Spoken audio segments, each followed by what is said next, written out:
Hello, my name is Roman Djindjihashvili, and this is the DVD I'm recording now and presenting to you, made by multiple requests of our customers. This is the DVD. They wanted little more material on Grand Prix against Sicilian, the way it was played and the way it could be played.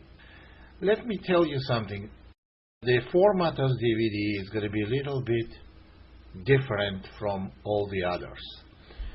What I'm trying to do here, I'm trying to present you some of the games played lately by me, and I'm presenting my own games only for one and only one reason, because I think I know this system and variations and basic plans better than anyone, because I am the creator. That's the way it works in most of the areas of life. And this is one. And second, I want to explain you the value and importance of playing this opening. You have to understand first, this opening does not guarantee you edge after the opening, but guarantees you absolutely the edge in preparation. If you follow closely what we're going to look, edge in preparation and planning for a middle game. Well, I play this on the internet against quite strong players, some grandmasters, some IMs, some high-rated players. And I have to tell you this, despite the fact that the game are in a blitz mode, you have to take in consideration that players are very high-rated and their opening play is just as good as anyone in the tournament. Normally, high-rated player never thinks on opening moves. They think about them at home. When they play the game, they execute their product of thinking already prepared on the board. Nevertheless, this is the amazing facts. I play and win against these players in the opening about 40% of my game. Another 20% or 30% even, which is going to make about 70, I am getting big opening advantage. So 40% I nearly win, and in 30% more I get big advantage. So here is 70% of absolutely stunning opening productivity, absolutely reliable and good opening. There is no variation. I wouldn't speculate. There is no variation. White has a disadvantage. Everywhere in a worst case scenario, we keep about balanced position. And I want to show you number of games played lately. I emphasize lately, so they played maybe in the last few months, all these games. And I like to play on internet primarily to test this system. And boy, this system did have greatest results of all the openings. So now let's look at some games the way they continued, and you will see some devastating results right in the opening. So this game was played against me against some GM online, and the game went like this. Grand Prix.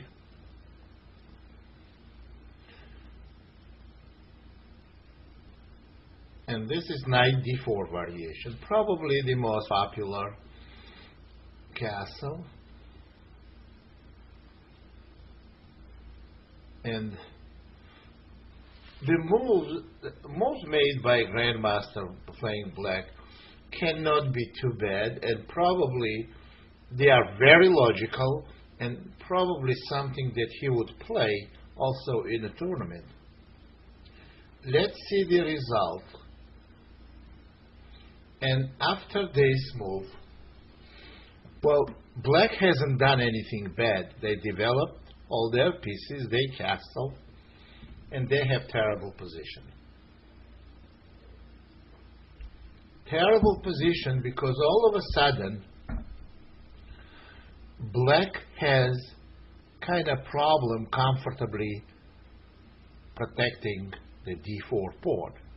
Of course, they're not going to lose this pawn by force, but there is no good way to protect it. Queen b6 was played. Now, why was played queen b6 and not knight c6? Knight c6 after f5, the threat is f6, and it's very uncomfortable for black. So, in this position, queen b6 was played. And, well, what I did here, it's very important. You see that queen on b6 is not protected. So what do we do here? c3. So the idea of c3 move is to create pressure on d4 pawn. But remember, the only way you can do it is if black's queen is not protected. So black cannot take d takes c and open their dark square bishop. So after c3, there is a pattern that I used multiple times. Remember, pay attention to this. Well, actually it happened in a game. So pattern you're going to see now. Black played f5. They don't want to play knight c6. Knight c6, after knight c6, if they protect the pawn, white has very pleasant dilemma here. They can act two different ways. First, to go f5 as soon as knight leaves the e7 square and play f6, or play the same pattern that happened in a game. Knight takes, and bishop e3. They're going to probably end up with extra pawn no matter what. Actually, similar thing to this happened. So black played f5. They wanted forever to stop white from playing f5 and assault their king. So after f5, e5 was played. Now black's bishop on b7 becomes very good, but black is going to lose the pawn. Knight c6 was played, knight takes d4, knight takes d4, bishop e3. In my opinion, this is already won position. Now, let's go back and to talk about opening result. After queen f2, black has horrible, if not lost, position, because d4 pawn is very difficult to deal with, and white has decisive advantage. So what happened in a game after knight takes d4, knight takes d4, and bishop e3? Black played queen c6, bishop takes d4, h6. Now bishop d1. That's another very good move. You see the bishop on a2 g8 diagonal doesn't have good future. Meanwhile, b7 bishop is very powerful on this big diagonal. So what should we do? We have a good bishop on d4, and we have a bad bishop on b3. We play bishop d1 to play bishop f3 next move and exchange our bad bishop for dominating black's bishop, which will give us an extra pawn and a better position. That's exactly what happened.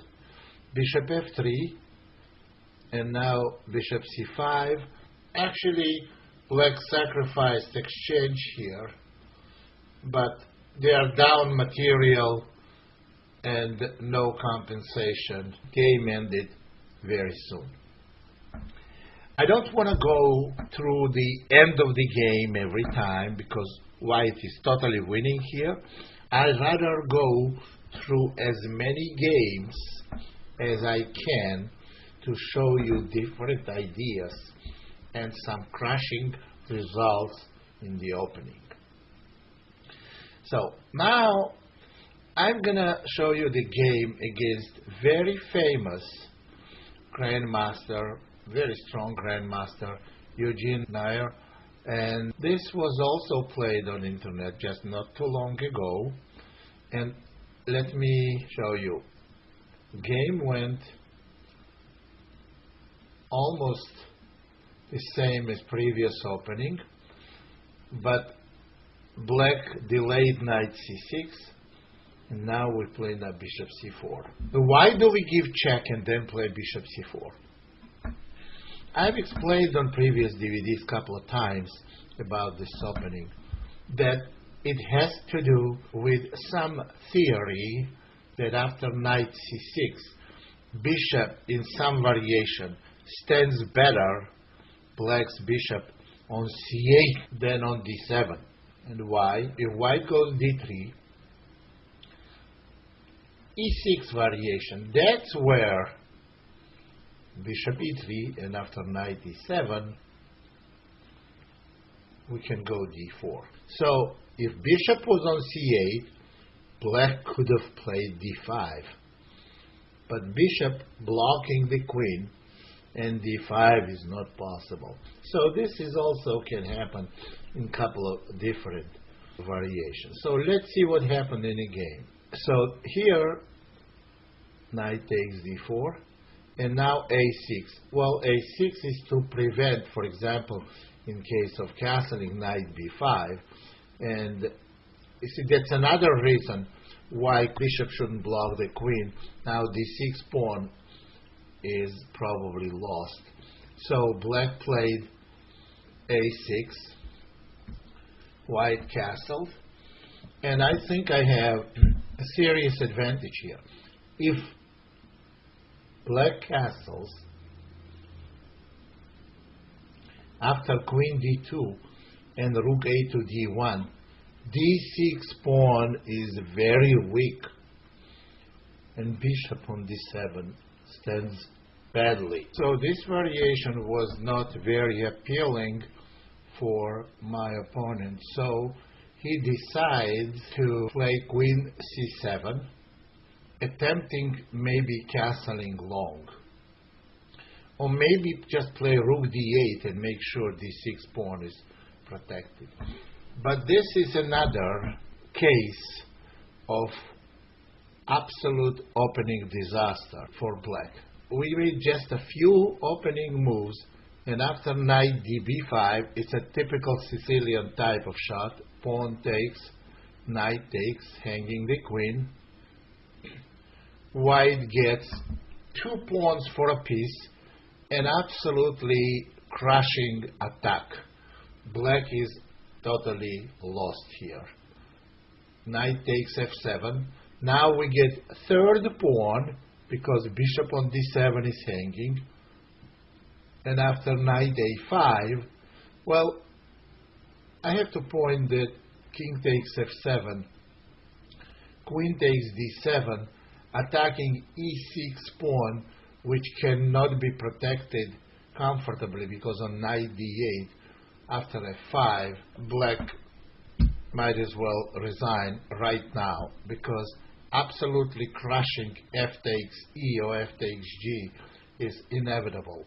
G takes f, maybe even rook takes f5. Rook is absolutely immune because both pawn and the knight pinned, and it's a total crush.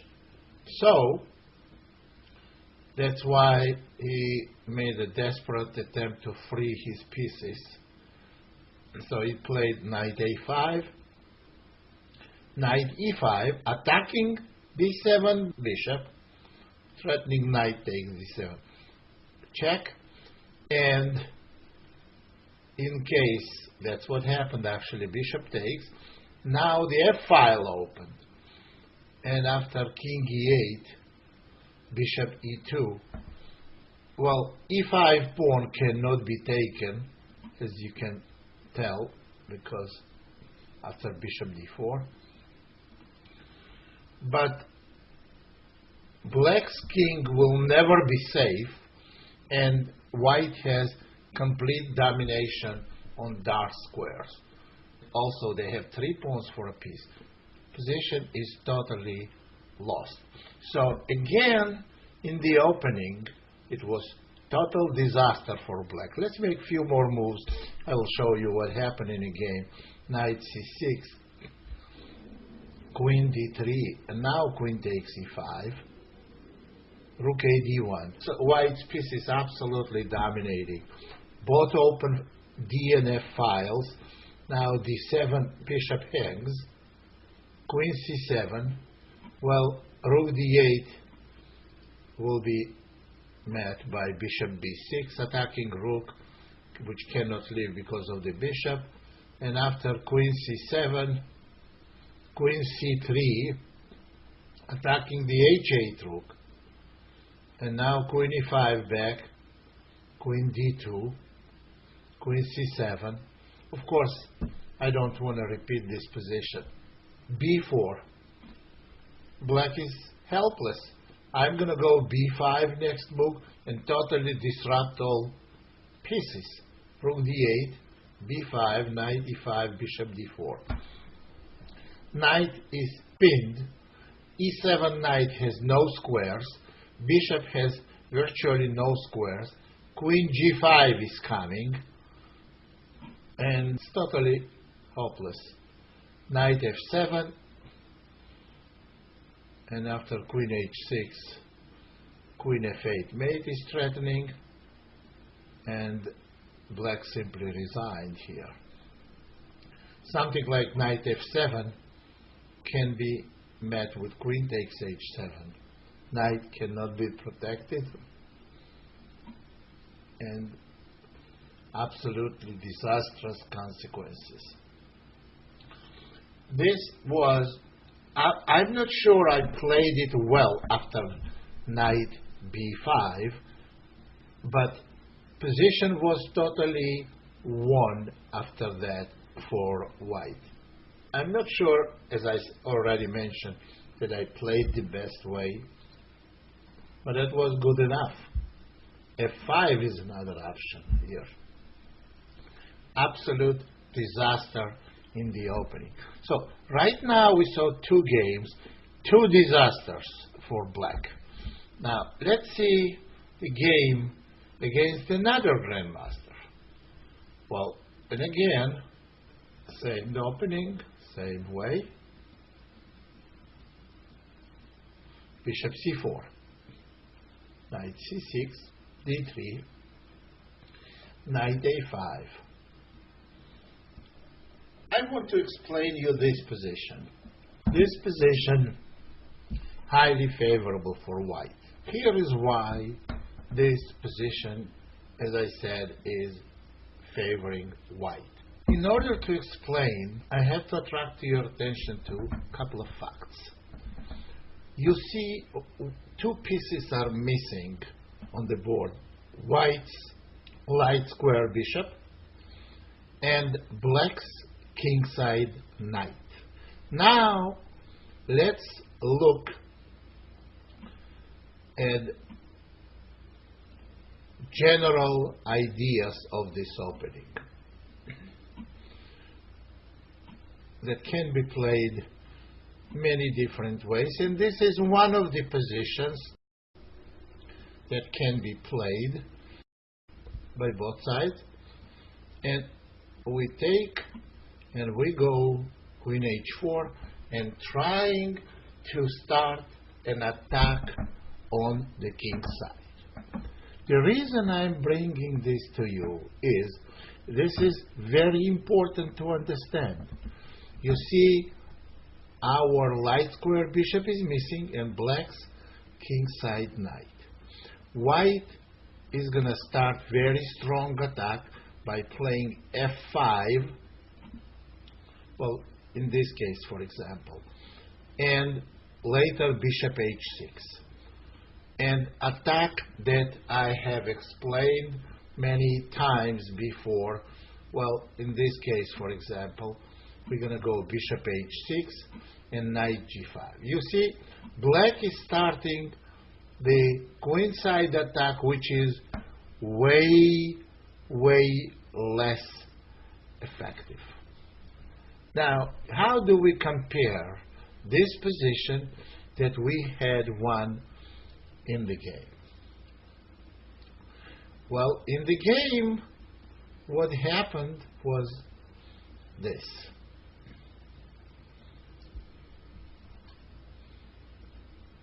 You see, black's knight made already 2 moves to get to a5. Now it's made a 3rd move to take that bishop. This is clearly a time loss.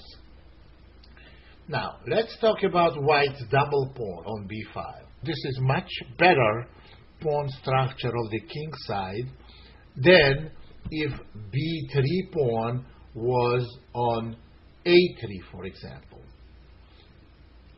Because it's a lot more difficult for blacks to get quick results on the queen side. And the last thing is bishop on d7. If you want to play on a queen side, what is bishop doing on d7? Bishop d7 move is also loss of time. So, black lost between 2 to 3 tempos, and white accomplished what they want. They gave light square bishop for queenside knight. Opening is clear success for white. Now let's see how it could reflect the game. Knight f6, castling, castling, queen e1. All the standard moves, queen goes to h4, e6 move. Apparently, this was a grandmaster, French grandmaster. He realized here that b5 will not have result. Well, experienced player knows that it's very difficult to break through with these double b pawns. So what he wants to do, he wants to somehow play a little defense. But now queen h4. What do we want on queen h4? For example, if black plays some neutral move, we're going to go f5 and bishop g5. I explained it many times that this is nearly deadly pin. Well, h6 is bad for black, and taking is bad because of knight d2 and knight on f6 lost. So the reason e6 was played, that after queen h4, they went d5. Now they want quickly actions in the center. One thing is important to know. When we go queen e1, queen h4, we play for attack.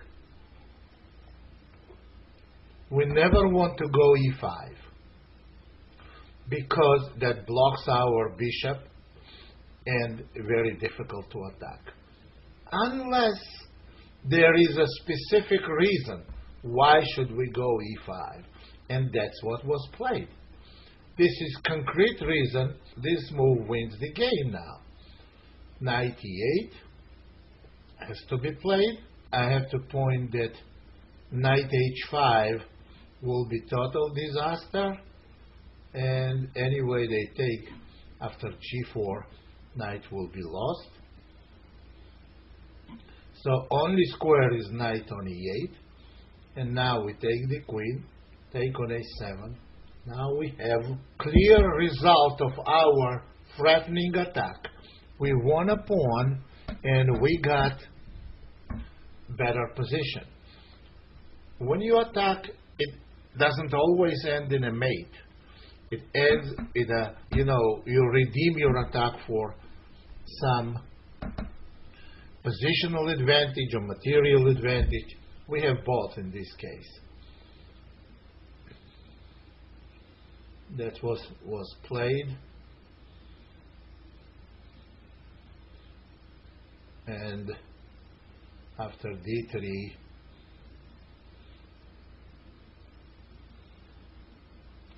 we don't need to look anymore. White has 2 extra pawns and completely winning position.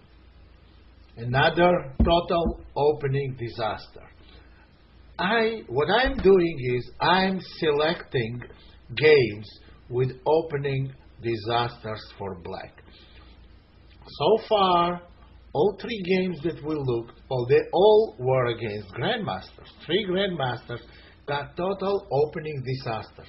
You think they have never seen a Grand Prix attack? Of course they have. You think they are not prepared? They are all active grandmasters playing in the tournaments. Of course they are prepared.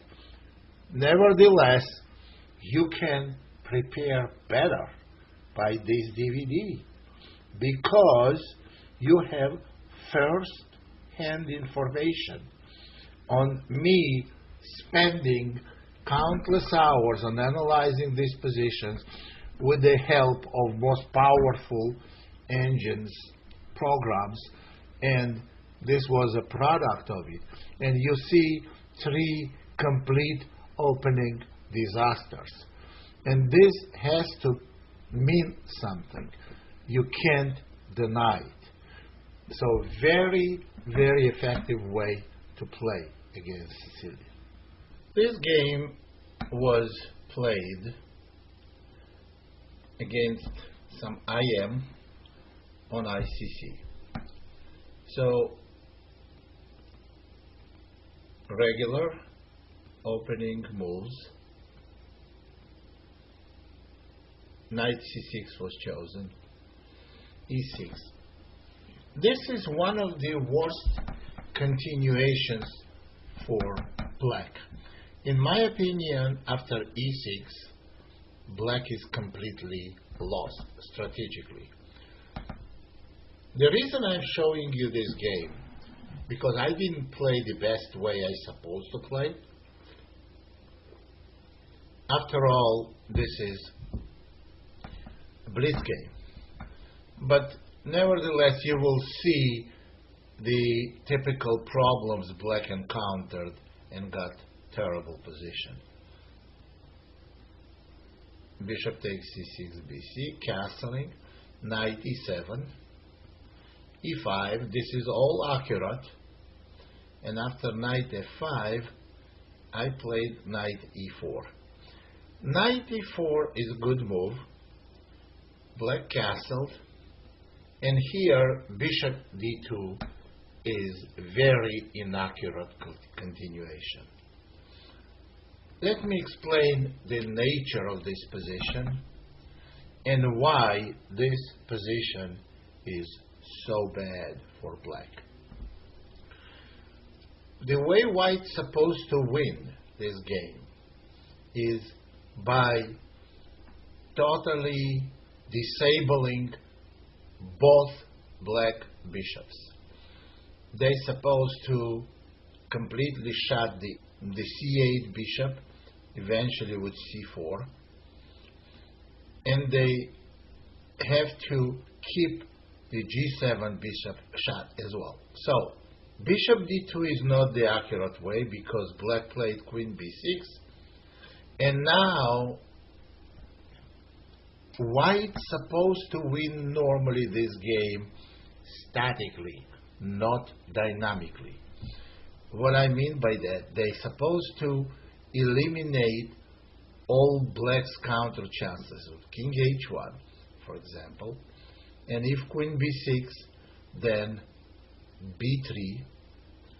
Any attempt of creating counterplay should be absolutely disabled, and black will eventually suffocate. A move that was played in a game was bishop d2, enables black to play queen b6, and now b2 pawn is hanging, and possibility of c4. Why is it so terrible if black plays c4? Because that completely ruins white's plan. It's a check. Now black is going to take on d3, and we failed with white to shut black's bishops. Black's a6 bishop is very active, therefore it's total fiasco for white. So the bad move was bishop d2. But nevertheless, after queen b6, I had to already take on d6. Now we have different plan to shut down one bishop on c8, but bishop on g7 will be active. c4 check, rook f2, king h1 could have been played as well.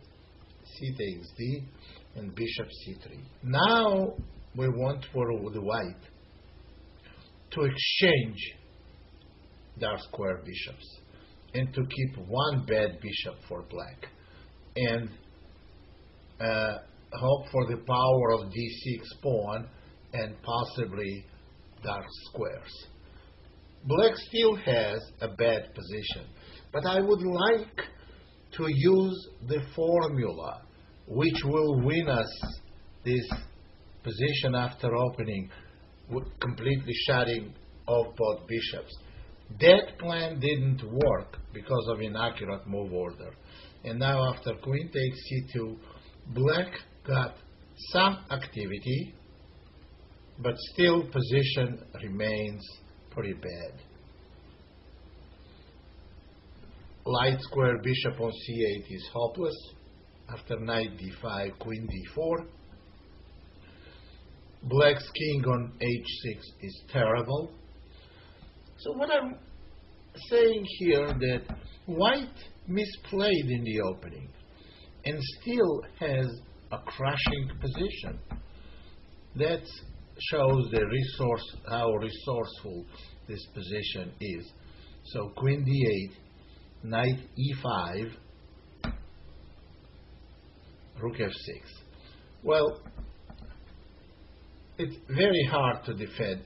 Something like queen takes d6, rook f3 should completely take care of this position. Well, it's something like now threatening rook h3, followed by discover check with knight, and move like rook f6 will lead to instant disaster after knight f7 check. So knight cannot be taken because mate in 1, and if king moves, black just lost. So that's why in this position black played immediately rook f6. But this shouldn't be analyzed any further normally, because look at this power of the knights on e5 and c5. Look at the king on h8 and bishop on c8. This is absolute horror picture. d7, rook b8. For starters, we have an extra piece. Rook f3, and as I already mentioned before, now the threat is knight f7 check, fork, with mate with a rook on h3. Rook c7, g4, threatening g5, and game is over. Black lost almost everything. They're losing queen, they're losing rook. Black simply resigned. This game was played also against pretty strong player. He is an IM, but he is as good as any GM. Well, let's see. He knew I would play Grand Prix, and let's see what he prepared. There is a case where black does not fianchetto, but e6 and g6 is almost always bad if white can play d4.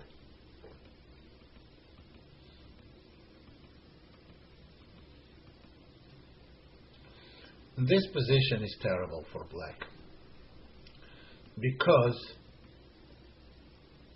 white starts attack on the king side.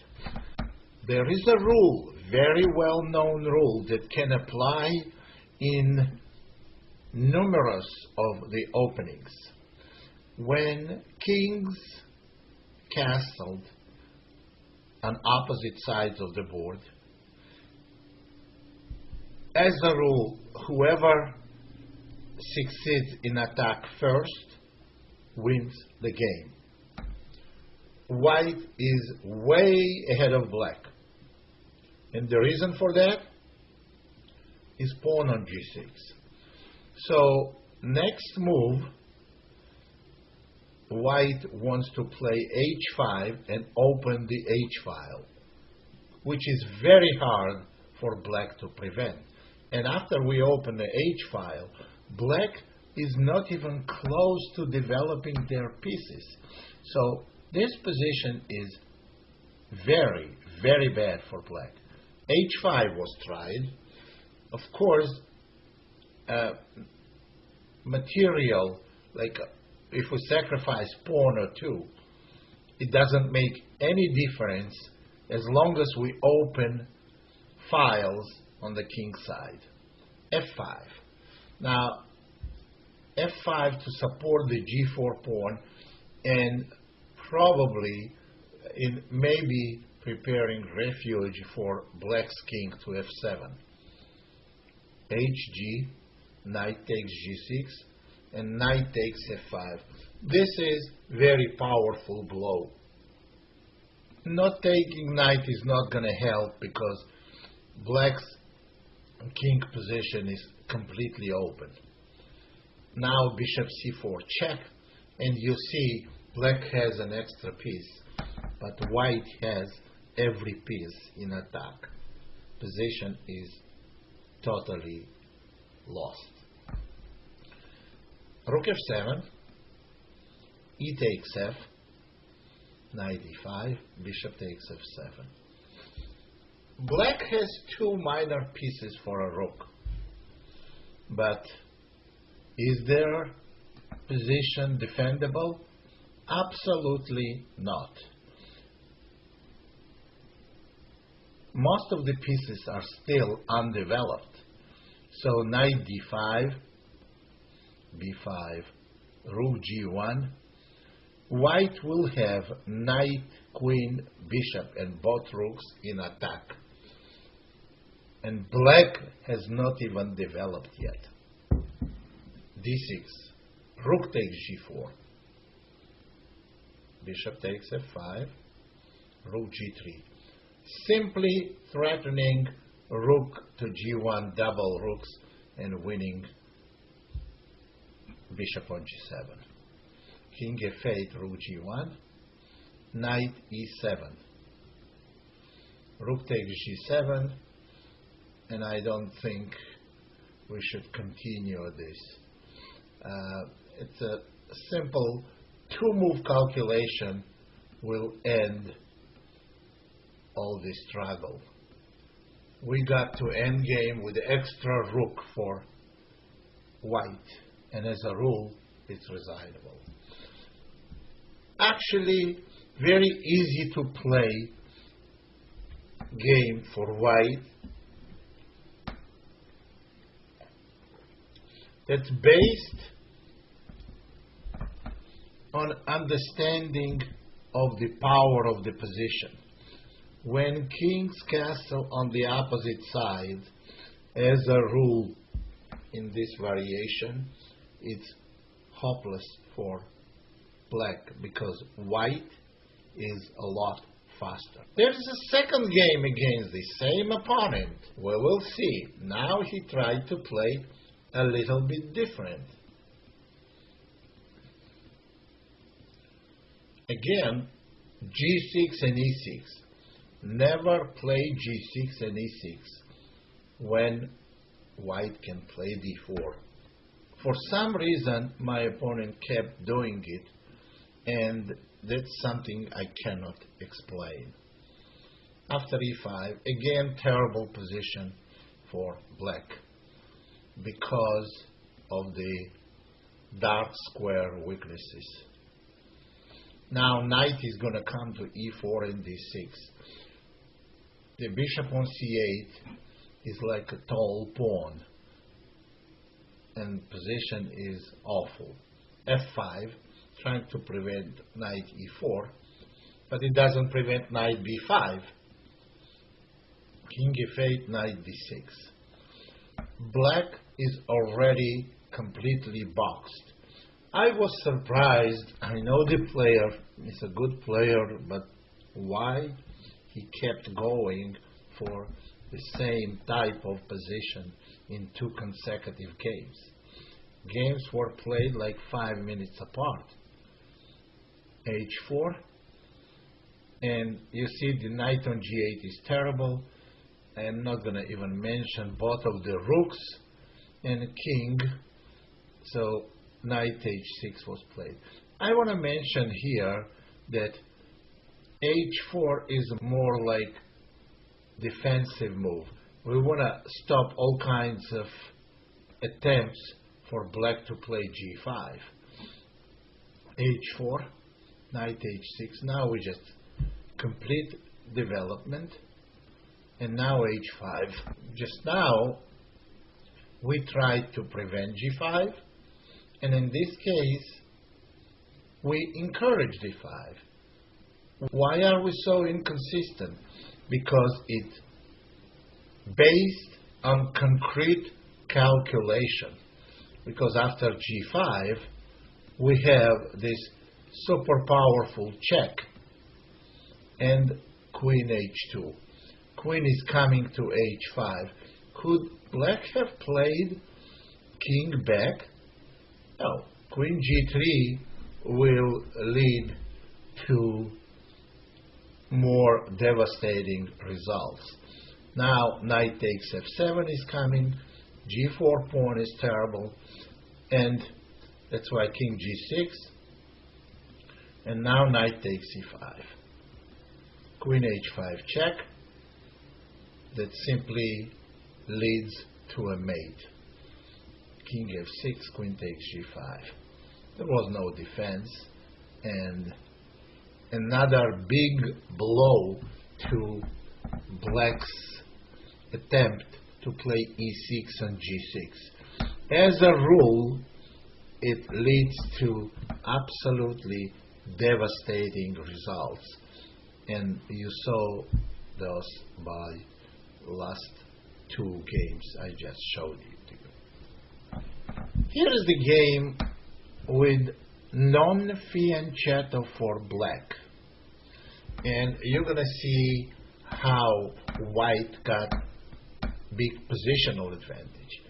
And I know a number of players, high-rated players, sometimes play like this for black. e5 move. I analyzed this position and I came to conclusion that the best move is fe, and after knight takes, to play knight f3. Well, in this game knight f3 was played, d6, and now fe, de, and bishop b5. Now this is an interesting move. Just as good is bishop c4. If I was asked which one is better, I would have difficulties answering that.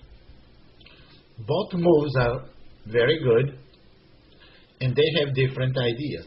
Bishop on c4 just stands very well, And I want you to understand why we don't put bishop on c4 in general on c4. In general, we don't put bishop on d4 because, for example, knight c3, knight c6, f4, either g6 or e6. If we put bishop on c4, bishop on c4 can be disabled by pawn on e6. Not right away, maybe bishop g7, and later pawn on e6.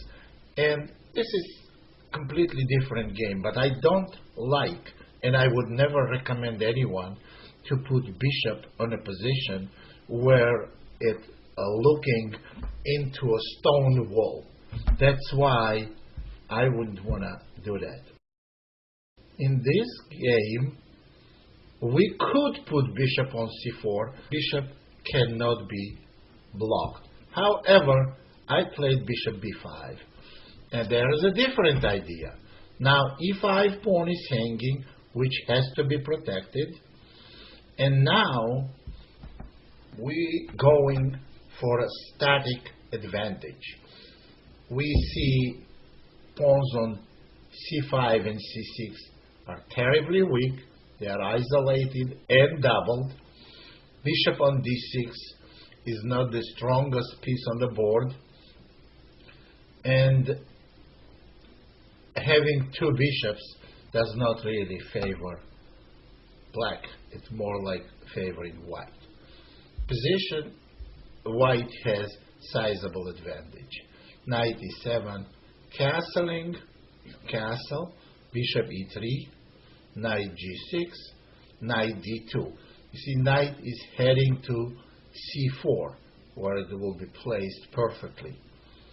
f5, desperately looking for some counterplay.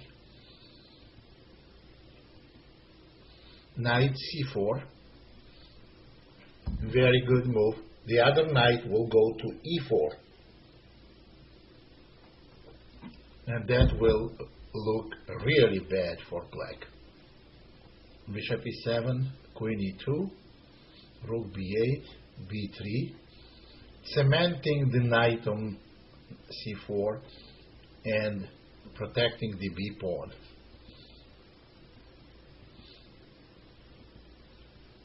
How do we play this position? The way you play this position, you have to obey number one rule for those types of position. Make sure, unless it's necessary, you don't do anything that will change yours or your opponent's pawn formation in the center. That's why we go knight e4, we don't take on d5, and notice that if black will take on e3, black still will remain with all these pawn weaknesses, which makes their position absolutely lost.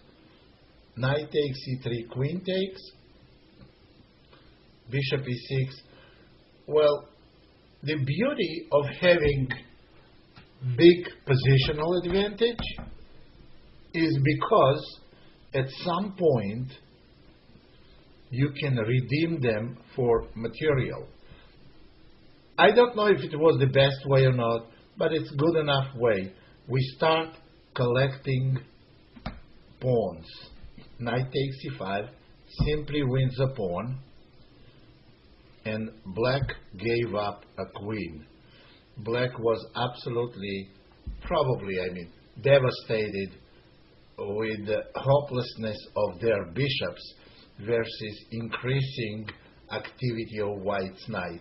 They just gave away the queen for no compensation. Queen c7, and white goes for more material. Bishop h4, knight g3, attacking rook, attacking bishop on e6.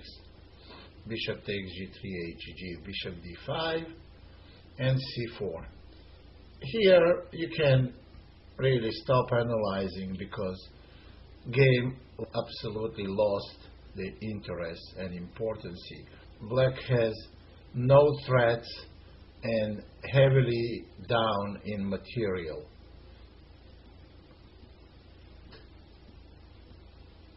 And simply black got mated, but this last several moves were totally meaningless and pointless. Good example, another. In a way, it was another disaster in the opening. Sometimes you get mated, it's a disaster. When you get lost position strategically, it's a disaster. When you get position with no plan and no future, it's a disaster as well. So let's look at next game. This game against pretty strong player that definitely was prepared for the game and played knight d4. This is one of the main variations, probably the main variation of whole system. I have to point that another continuation is e5 that years ago was widely analyzed by British players and was popular, but I have different views on this opening. So I played ed, and there is my pet variation. I have to tell you, first time in a tournament, this one analyzed by me years ago, but my student Eugene Perlstein had a fortune to catch quite a strong opponent in US Junior Championship and crushing him in 16 moves, practically mating him on the board. This game was not far from that game, but he played tournament game, I played blitz game, but this makes no difference because this position, I hardly made any moves on my own. On my own, I mean on the board. Everything was home prepared. Rook b3, bishop f6, bishop d2, bishop e6, and this is the key move of the position.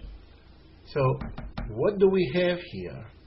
If you look at this position, it looks terrible for white. Pawns are even. Pawn structure is terrible for white, and black has two bishops. However, black is in very bad shape after check. Most of the players I played against went king c8. But then what happens is we go rook b6. And with the threat of c6, black ends up playing bishop d5, and after knight e5, this type of position ends up being absolutely horrible for black. Well, I would say completely lost, because opposite color bishops is terrible for black here. They cannot play rook d8 because of disaster of this kind, and if they don't play rook d8, then after we retreat the rook, bishop goes to b6, sealing the rook on a8, and the rook is coming to d4 and d8. It's almost like a forced mate. For example, in this position, the best thing black can do is play b5. If this is the best thing they can do, you can imagine how bad the position is. Well, my opponent played king c6, but this is well analyzed and clearly favors white. Check, forcing to take on c5, and the key move of the game, that's what happened in Eugene Perlstein's game as well. Knight d2. Move is very powerful, threatening knight e4 and bringing rook in the game. This is 100% middle game position. Queens are off the board, but nevertheless position is a middle game, and black's king is in grave danger. Bishop d5, c4. Why this move? Because black's move is obvious, and now the final blow. I say final blow, it's far from being final move, but this move decides the fate of the game. Rook d1. The threat is knight b3 check, rook b4 check. Every move is forced. And now rook d4 check, check with a bishop, and after king b2 you will see the rook d2 check, and there are actually several different ways black king can get checkmated. So after rook d1 and long thinking, my opponent played king d4. It's an effort to escape with the king to the king side. Rook b3, eliminating king d3 possibility and creating threat of mate in one by playing bishop b6. King is forced to come back. That's how bad it is. Bishop check, and the rest, well, here is a wide range of possibilities for white to win the game. We can only cover one. Now we're threatening rook e3 with a mate, and black is absolutely lost. They lose her rook and maybe more. So total disaster right after the opening. Well, I should say right in the opening. And it's a very good example. How many moves did I play on my own, thinking on the board? Maybe last three, where it didn't really matter how good I play, as long as I don't make horrible error. And now, for example, something like king e7. We don't even take the rook. We play bishop g7, which is mate. So this is absolute another disaster for black. Next game. Now you will see the variety of different continuations. Here, black didn't play knight takes b5. This is all according to analysis.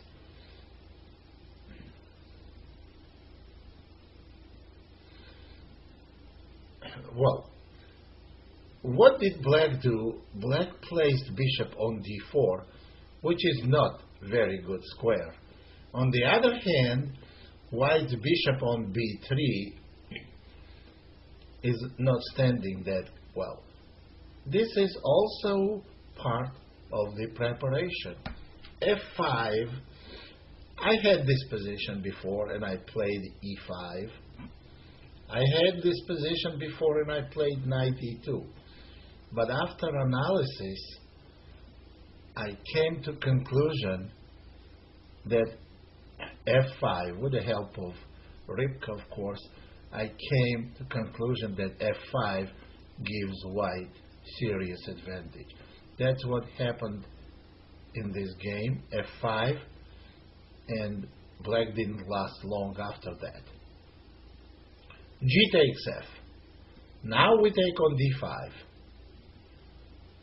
You see, now if black takes back with ed, they have absolutely terrible pawn formation and white continuing pressure on d5 and on e7. So what happened in the game was black took on c3, simply overlooking very simple continuation. Now, so here, black is virtually busted.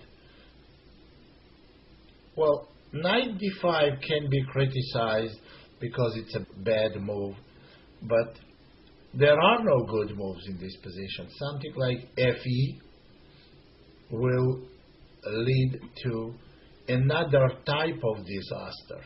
Now white has two bishops, Black cannot castle. Their position is torn apart, and the development is absolutely terrible. This position is terribly, hopelessly lost. What happened in this position is good example of total destruction in the opening. Key is the F5 move. Black has serious problems after F5. If E takes F, even knight takes D5 gives us very serious advantage. And now bishop H6 is coming after C3. This could have been the best way to play for Black, but it's far from satisfactory positions. Now I want to go to a next game that was different type of play, different type of position. E6. See, the rule that I told you 3 games ago when I analyzed, well, G6 and E6 should never be played if white can go D4. We can go D4, but I played bishop E3 first because we like to play bishop takes D4 after D4. There is no move here that can stop white from playing D4. For example, E5 will lead to a loss of a pawn, and D5 is not possible because of the same weakness on C5. My opponent played knight E7, D4. The best try in this position is B6 move that been played by my opponent leads to absolutely horrible results. Well, if D5, then we can play E5, and you see absolutely terrible bishop on C8, something like knight F5 on knight C6. Doesn't really matter because queen F2 we're going to go. And by the way, here is one-time threat knight E4 trying to go to F6 because of the pin. Of course, black can stop it, but black hardly can stop the white's attack on the king side. Well, maybe not immediately, the queen H4 because of queen B6 check. Even the plan like H3 is very strong. And bishop D7, knight H2, and you see knight is going to G4. And black cannot really stop this knight because now his knight is going to come back to F3, and after G4, black's position is going to collapse in a matter of few moves. So what happened? Opponent chose knight C6, now queen takes D6, and queen takes B2. Why rook F2? Because we need to protect the C2 pawn, and it was check. So rook F2 is better move than king H1, and after queen takes B2, queen C5, black is facing terrible threat, rook B1. Queen B4, trying to exchange queens, queen E3. Now, this move signals to final blow on the king side. You see there, black has no pieces on queen side. F5 is coming with queen H6 that may immediately shatter black's king's position. So B5, black is trying to develop bishop on B7, and you cannot blame them. But now F5, E takes F, trying to open the bishop. but that's too late. Knight d5, and here black simply blundered the queen, but I don't think it matters, because even if queen goes to d6, there's queen h6 with knight g5. There's absolutely no defense. Actually, possibly the best move is e5, attacking the queen, and then knight f6 check, or maybe queen h6, coming with knight f6. Now look at this picture. Picture where every white piece is on the target. Every black's piece absolutely doomed. This is the power of this dynamic attack. Black is getting mated. Very, very convincing way to play this opening. Very convincing way to play in this variation. Now, this game, however, was played in slightly different fashion. Knight a5 move. Now, people say that knight a5, I've heard this so many times, knight a5 is a good way to play against this stupid opening. They call bishop b5 stupid opening. Well, let me respond to these people. If bishop b5 is a stupid play, how can knight c6 and putting knight on the edge of the board can be so wise? It cannot be. d4. Well, I didn't have to play d4. I could have continued with a simple castling. But d4, matter of principle. So, here we have regular type of Sicilian where by playing bishop b5 and bishop e2, white lost one tempo. By playing knight c6 and knight e5, black loses two tempos. Why? Because knight cannot stand very well on a5. It will have to come back. When you go to one square with a knight or with your any piece and coming back to same square, that's a loss of two tempos. On top of that, a6 move doesn't go together with bishop on g7, which I mean in accelerated Draken, for example, which I play all my life. a6 is not such a good way to play. So, opening result is clearly favors white. b5. Best move would have been knight c6 to admit that you lost a tempo and continue playing position. But b5 is being stubborn and trying to get a use out of knight on a5, which is very illogical. a4, and I'm trying on my end. So I could have played simply bishop f3, having very strong position. Bishop f3 preparing e2 square for knight, which would have been good as well. a4, b4, knight d4. Here's the b4 pawn, needs desperate attention, and here is knight on a5, needs more than attention, needs a rescue. Bishop b7, castling, knight f6. If we take on b4, black has hope to take on e4. So,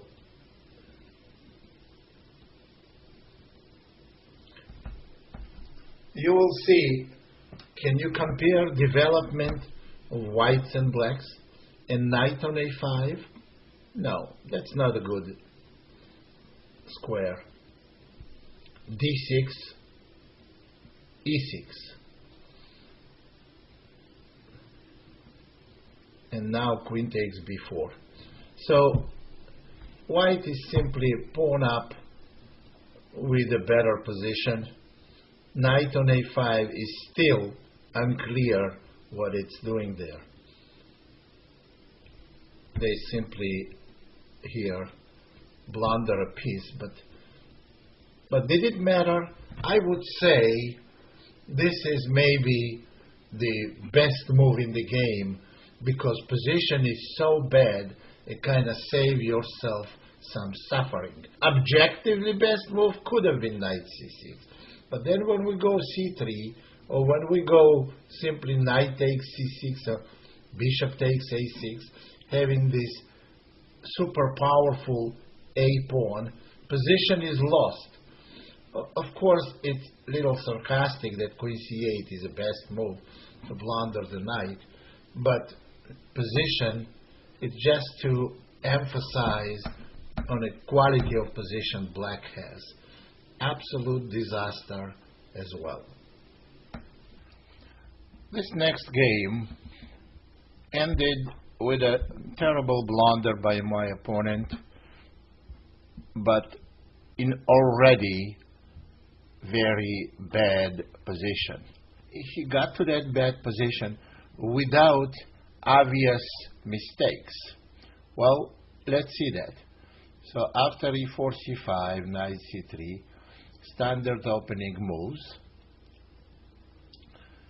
Castle, knight takes b5, and we know that probably the main move here is d5.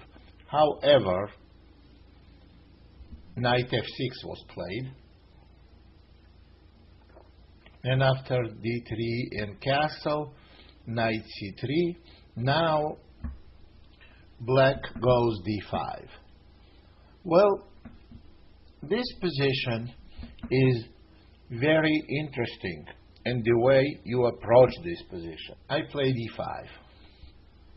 It should be structurally okay for black, this position, because white puts its central pawns on f4 and e5 and blocking their c1 bishop.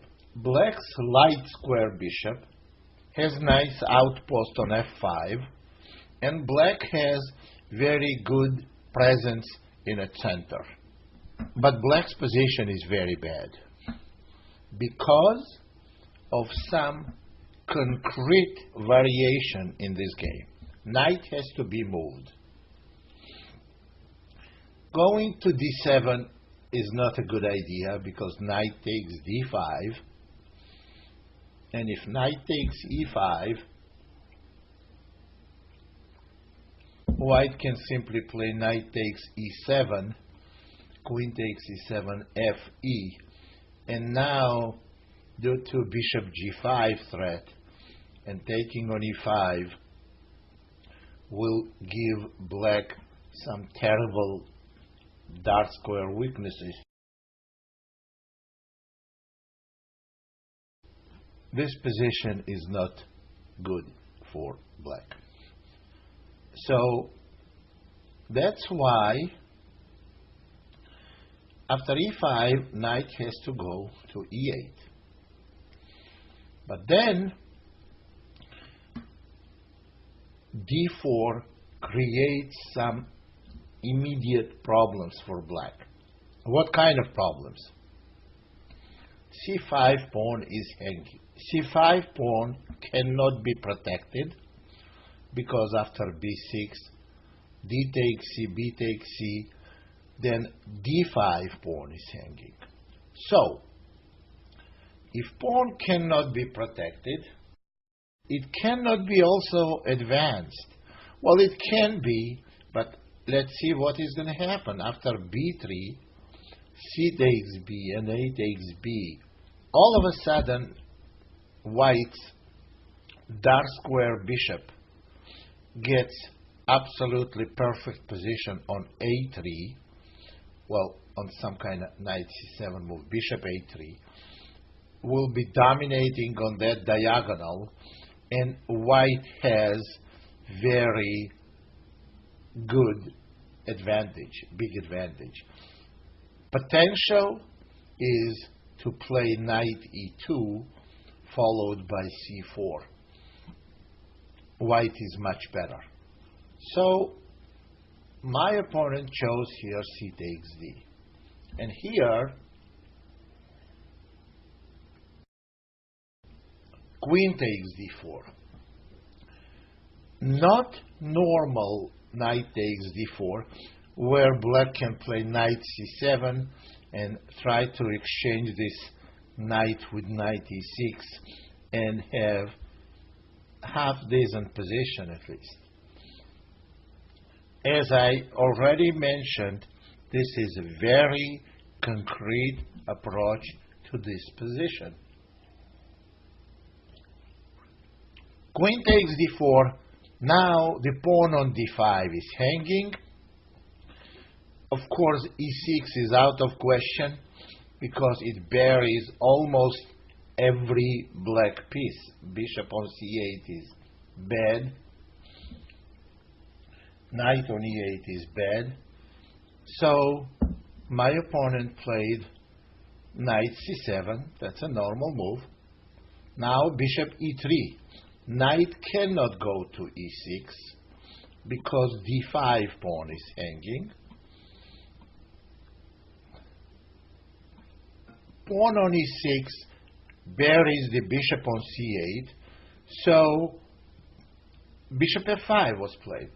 It's a good square for a bishop. Attacking c2 pawn looks good, looks like normal.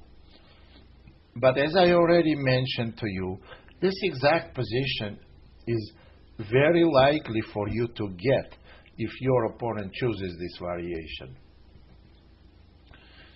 Now, knight h4.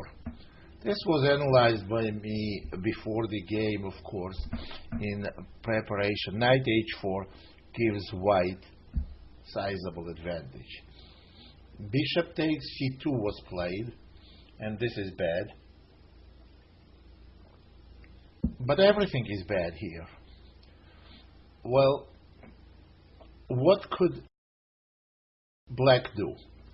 On bishop e6, after f5, black is going to have very, very serious problems defending their king. And also, they don't want to allow knight takes f5. So bishop takes c2, rook a to c1, and white is much better. But here my opponent made a blunder. Bishop e4. He thought he could give a pawn, simply just giving a pawn and have a reasonable position. But after knight takes e4, d, e, and queen takes d8, black simply resigned because on the rook takes d8, rook takes c7, just a piece down, and black resigned. So what could black have done that was much better? Of course, they didn't have to lose a piece, but it's very, very difficult to suggest some reasonable continuation. Knight c7 almost has to be played to protect d5 pawn without killing your own bishop. And after knight c7, bishop e3, now bishop has to come out from c8. Bishop f5, knight h4. Now if bishop retreats f5, and only other practical continuation is what happened in a game, and you see how it ended. Bishop f5 here would have been a little better action, where white has absolutely controlling position, and bishop e4 led to a loss of a piece. So, not very strong game. It's something that you can easily get. It's like a everyday game that you may get in tournament or in a blitz game or whatever. So just showing you the power of this opening. Here is next game. This game was played against Canadian IM that played continuation that is very common. When you play today in a chess tournament, you would see most of the players, they try not to follow the known theory of this variation, but just try to delay castling and develop pieces a little bit unorthodox way. There is not much unorthodox in this position because both bishops fianchettoed, and black is going to play knight e7, d6, and castle. At least that's what the plan is. Bishop e3. And this is absolutely must to be played move, because I always said it several times, when pawns on e6 and g6, you should always go d4, because that creates a weakness on d6 and possible weakness of dark square. But after bishop e3, we are attacking the c5 pawn, and bishop e3 I played first, because when I go d4, like in the game was d6, d4, queen c7 was played, but if black took on d4, then I wanted to take back with the bishop.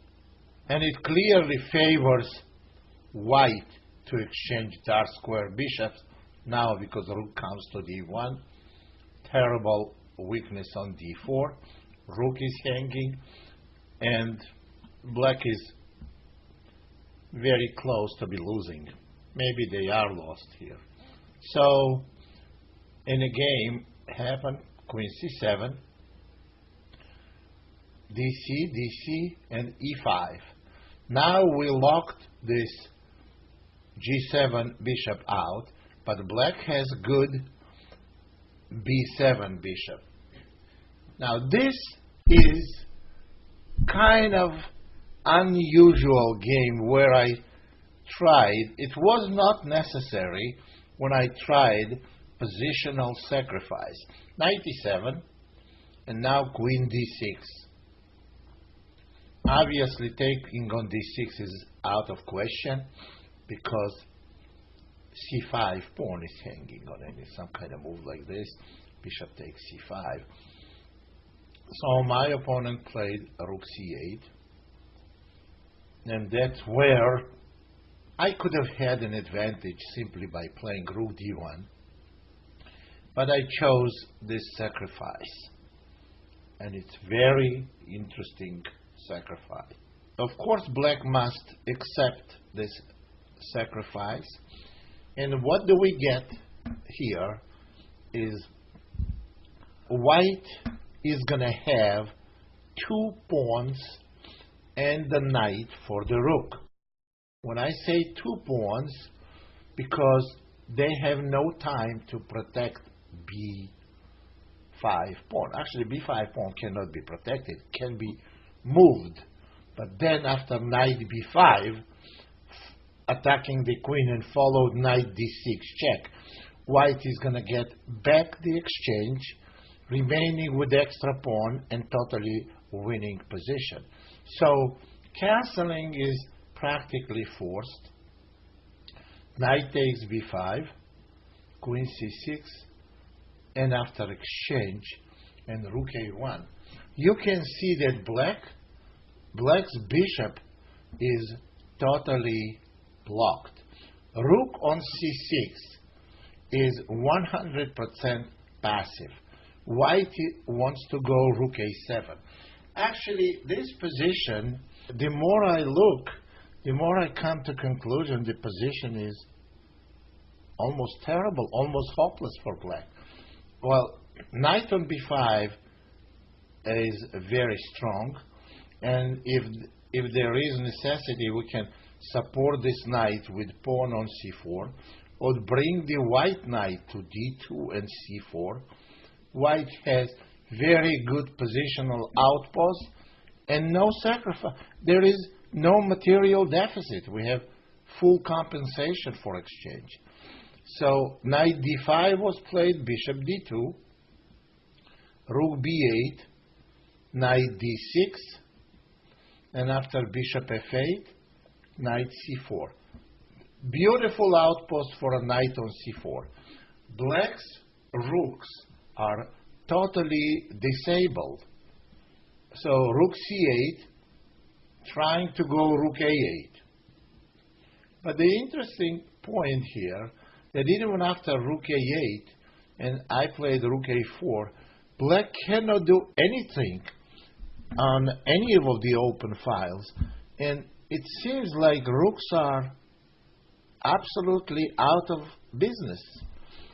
Taking on a4, well, actually, black didn't take, but taking on a4 would have given white potentially two pass pawns after c3 and possibly b4. Black's position is bad, but not hopeless. So what happened in the game was bishop e7, knight g5. Now this knight is coming to e4 and possibly d6. Taking this knight will weaken black's dark squares severely. So what happened in the game, black did take, and after fg, king f8, king f3, king e7, and knight d6. Now you see this is most pitiful display of black rooks. Rook h4. Now h7 pawn all of a sudden is a weakness. f7 is also a weakness. Rook h8 was played. Pawn c4. Knight c7. Absolutely passive square. But there is no better square. Knight b6. Black's knight has absolutely no future at all, and b4 would be very, very powerful.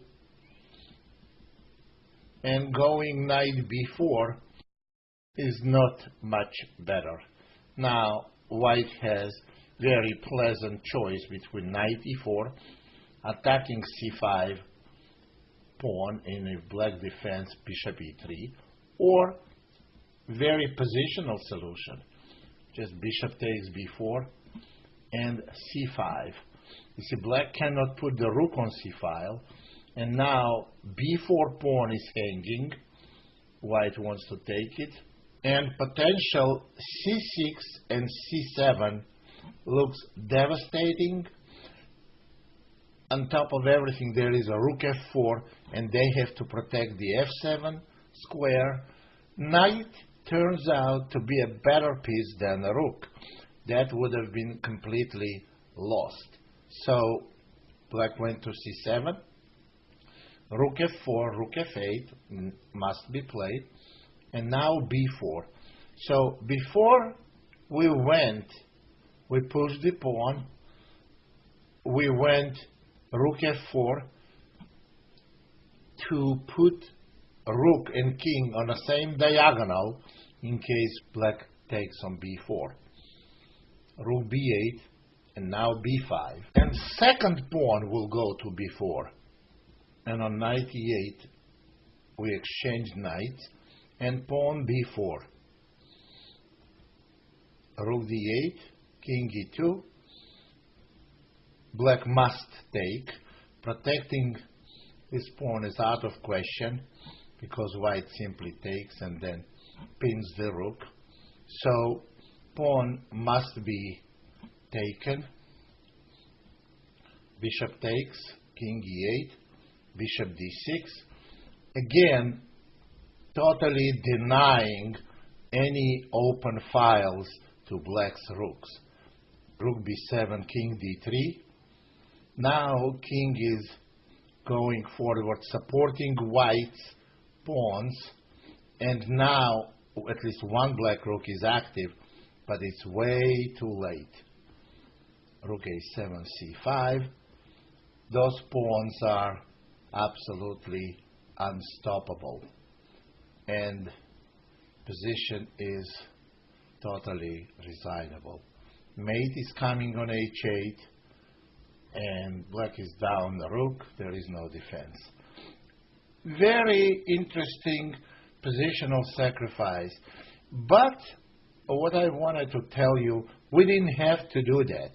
It's a little bit maybe on high-tech side, but position clearly was favoring white after the open. This game was played against Armenian grandmaster who was actually very familiar with this system, with the Grand Prix attack, and here how he handled it. Bishop c4. This maneuver, bishop b5 check, followed by bishop c4, I already explained in number of the variations. Black's bishop stands better on c8 than on d7, and particularly e6, d4. But if black played knight c6, for example, and white went e3, e6, castle, and knight e7, black does not have d5, because bishop on d7 blocks the queen, protecting the d5 square. Well, anyway, but black played e6, and again, same rule strikes when g6 and e6 played. You try d4. C takes d, knight takes d4. Now there is a terrible weakness on d6. a6, necessary move to stop knight d4 to b5. So a6, bishop e3, knight c6, queen d2, and after knight f6, castling long. And knight takes c6. Knight a4 is out of question, also because of knight takes d4, and knight on a4 is hanging. So what happened? Knight takes c6, bishop takes c6, and queen takes d6. This is also part of the preparation on this opening. As I said, I spent countless hours. That's what I would recommend you to do as well. If you try to play this opening in a serious tournament, you should try and analyze a lot of variations. What happened here? Black simply went bishop b7. On bishop takes e4, white goes knight a4 and has clear advantage because pawn on a6 is weak, knight b6 is coming, and black's pieces are little bit clumsy here. Bishop b7 was played, protect a6 pawn, knight a4, knight takes e4, but now black is absolutely lost. Material even, queens are off the board, b4 is a terrible weakness, a6 is a weakness, and there is a nothing going for black in this position. This game is virtually over. What did black do? Terrible. Couple of small mistakes in the opening. The main was e6, and that's the result of it. They are paying for it now. Bishop d5, rook takes b4, and now knight b6. Well, what did we do here? We exchanged queens, and we have extra pawn and two bishops in the endgame. It's a matter of elementary technique. d4, bishop d2. What I think here, the best try was for black to exchange knight for a bishop and go to opposite color bishop position. They are pawn down. They have some defending chances. So, however they went knight c5, they still hope for some kind of activity on the queen side. Black is more active here, but white has two bishops and extra pawn. There is no attack, but it's activity that slowly is going to be dissolved and totally disappear. So rook e8, rook e1, rook c8, bishop c4. Black was trying for some cheap shots, but after bishop c4, bishop f6 and g4, black simply resigned here. They ran out of resources, defensive resources, and white has too big of an advantage. Black resigned. Here is the game against French IM, who tried the same knight a5 move. Well, in the first game that we saw, I played, and I showed you back a couple of games earlier, I played d4. Now, I tried castling, a6 and bishop e2.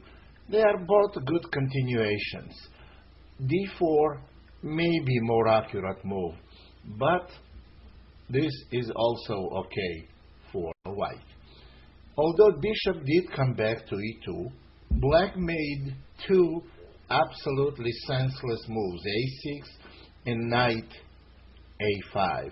Knight a5 especially damaging. d6, d3, knight f6, and now e5. Well, this is different position from our regular positions because white has here light square bishop. So we want to try to open it by playing e5 and now f5. Now the dark square bishop is going to be open, and it's a great potential for a light square bishop going to f3.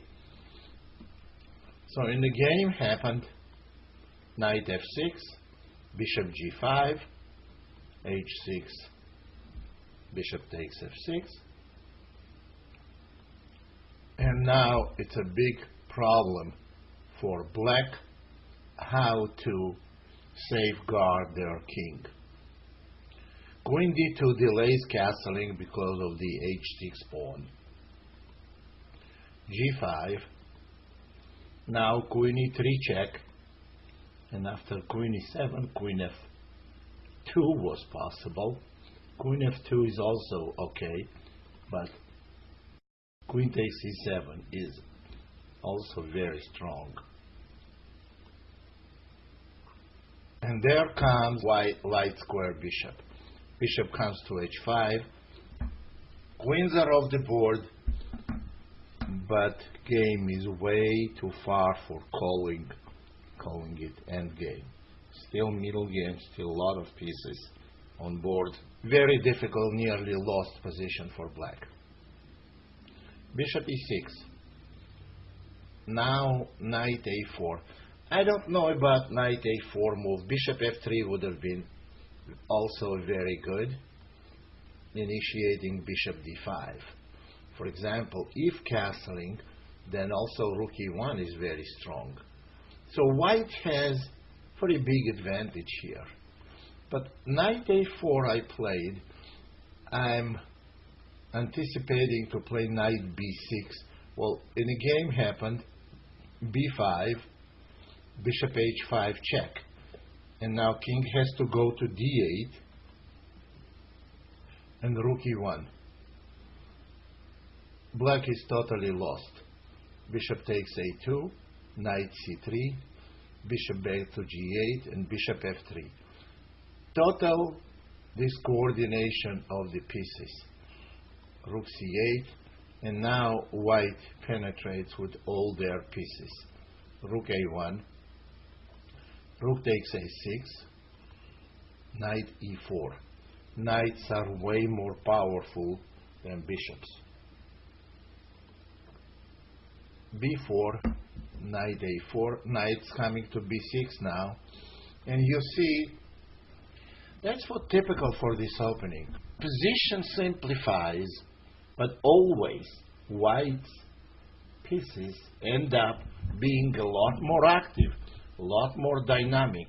Absolutely no coordination between black's pieces. Bishop on g8 is awful. King is in its center and in danger. Position is totally lost. Knight takes f3, rook takes f3, bishop d5, trying to bring the rook into game. But after knight b6, bishop takes e4, de. Now black's left with a horrible bishop on e7, and white is going to bring knight on d5, will be dominating piece. Rook b8, knight d5, and after rook f8, rook f5. Now if black wants to exchange, white is going to have very powerful pass pawn and position nearly resignable. c4, rook a7, bishop is hanging, rook takes f5, ef, and after g4. It's no need to look what happened. The rest was very easy for white. Black simply resigned here after rook f2 checking, rook e1 checking f2. This is absolutely hopeless position with the piece down. But what I wanted to say here, you see, in the early stage of the game, black is trying to find new ways to play against Grand Prix. Why would they try some new ways? Maybe some people are not happy with old ways. And after knight a5, well, as I already mentioned, I played d4 in the first game, but simply castling in bishop e2 in this game, and white still got much better position. What would have happened if black on bishop g5 played bishop takes f5? Bishop takes f5 is also very dangerous. It's a terrible move actually. Knight h4, attacking the bishop, and if bishop moves, then after knight e4, pin of this f6 knight is deadly. So slowly black's position deteriorated, and you may say this is outcome of the opening. Very bad position for black. They never had a chance to castle kingside, and that's exactly the problem. After g5, queen e3 check, and after exchange of queens, knight d5 could have been played also, creating numerous problems. And then, after king d8, knight d2, and bishop f3. Well, the problem with a very good position sometimes, that's too many good continuations. They are all good, but you only can play one. So I chose knight d2 move and knight a4. I'm not particularly happy with knight a4 move. Probably bishop f3 was better, and rook e1, rook fe1 or he1, or maybe even bishop h5 check.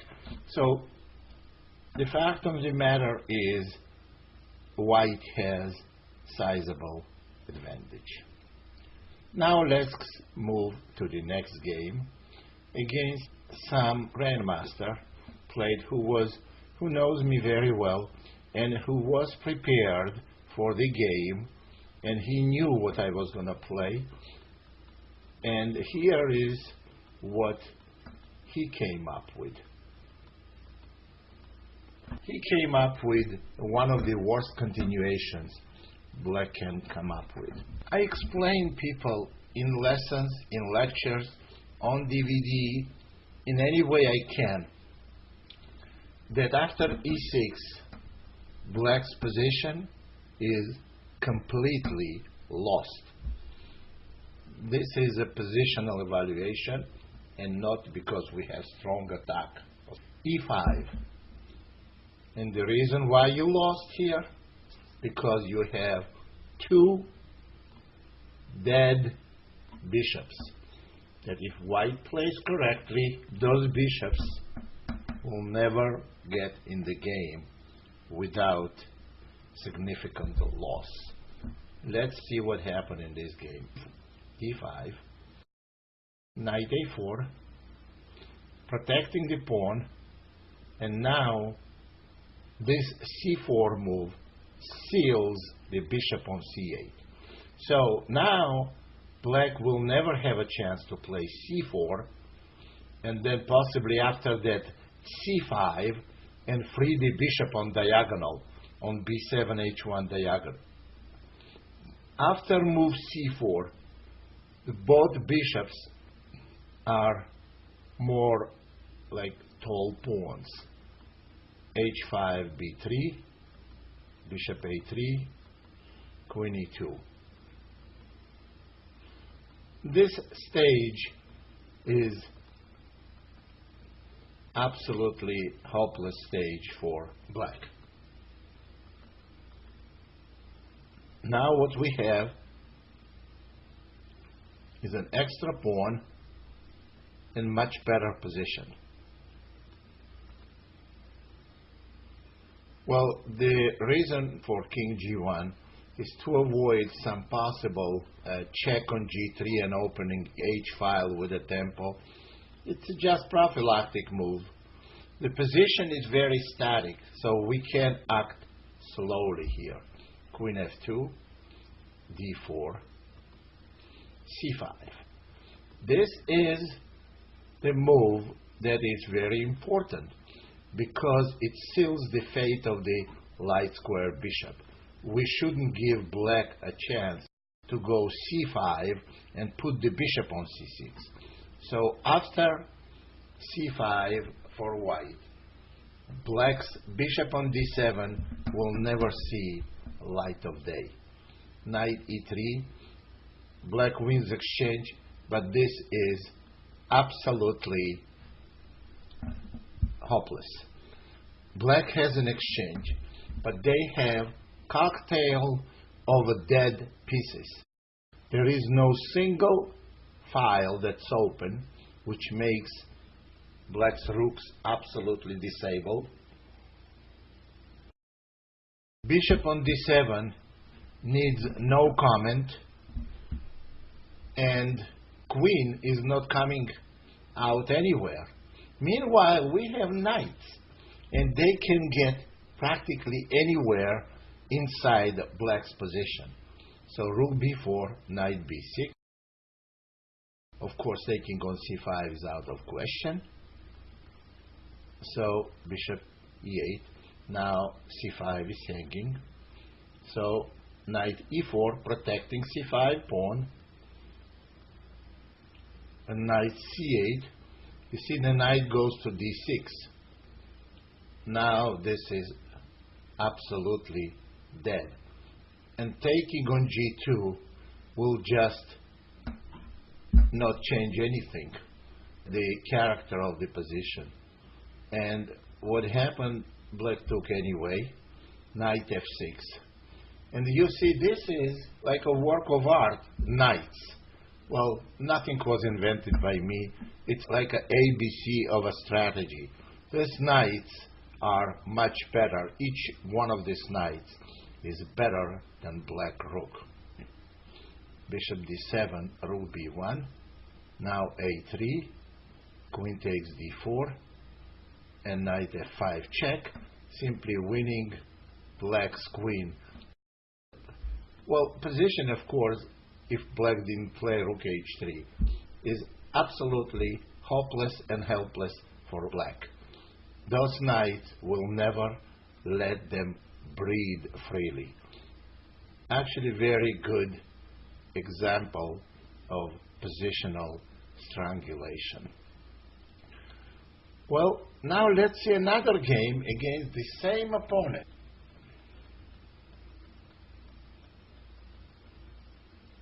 But now he allows, you see, when we said never play e6 and g6 if d4 is possible. d4 is possible.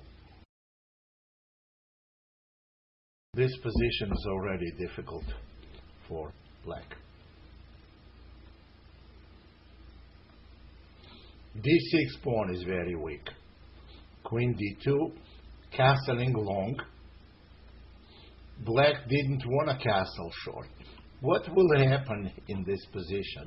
If black castles short and goes knight c6, white goes h4. We already seen one game with a similar setup. Next move is going to be h5, and move after that, the file, h file, is going to open against the black's king, and that may have very serious consequences. Meanwhile, black's attack on queen side is way too late.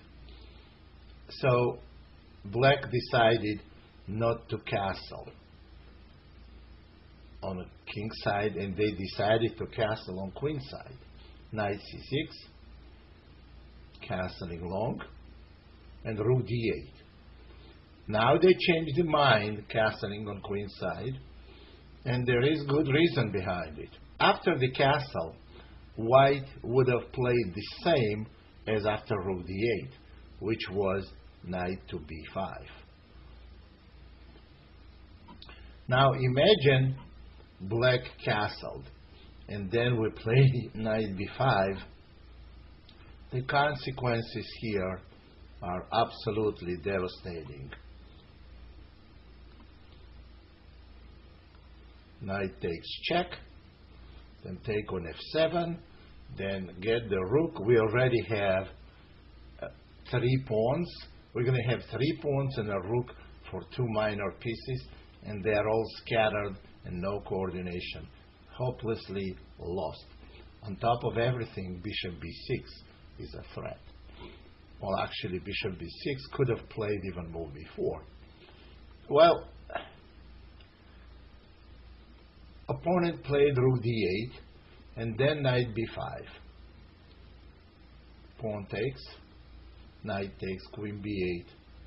Now white has only 2 pawns for a piece, but you see how still-mated all black's pieces are. And now e5, shutting off the bishop on g7.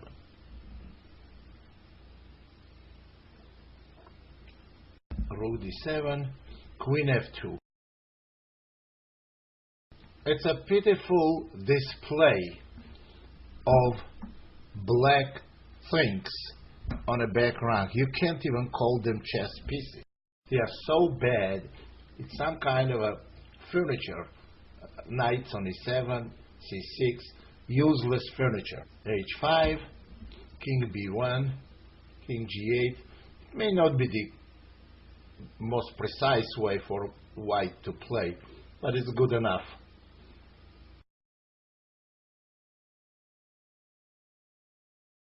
Black makes an attempt to bring the pieces in the game, but after g4, actually, again, not necessity. It's a good move. I could have played h3, but g4 is kind of instant killer because pawn has to be taken. Check. We open the h file. You see, now taking bishop will lead to instant mate on h7. That's why g4 was played. And after bishop f5, bishop takes e5, queen h4, and that didn't stop white from bringing queen h7, and black simply resigned. This is actually good show for white. Good show for white's case. What happened here? Again, I said it before that do not play g6 and e6 if d4 is possible. I play accelerated dragon for black myself. I never allow d4 move. Well, I allow d4 move, but that's why I don't play e6. Well, d4 not as strong with the pawn on e7. But now this position becomes very dangerous for black. Actually, if castle, knight b5, if rook d8, that's what happened in the game, knight b5, and if castle short, then h4 is absolutely devastating. So the fact of the matter is black is already in very bad shape right here in this position, and it's very difficult to criticize black what they did from this point. This is already, the damage has been done already. Position is bad, and I know those positions very well because I spend hundreds of hours playing them and also working on them. That's what I do. Now, this is another display of a power of White's system. In the Grand Prix attack, very frequently black ends up to bishop advantage. Like in this game,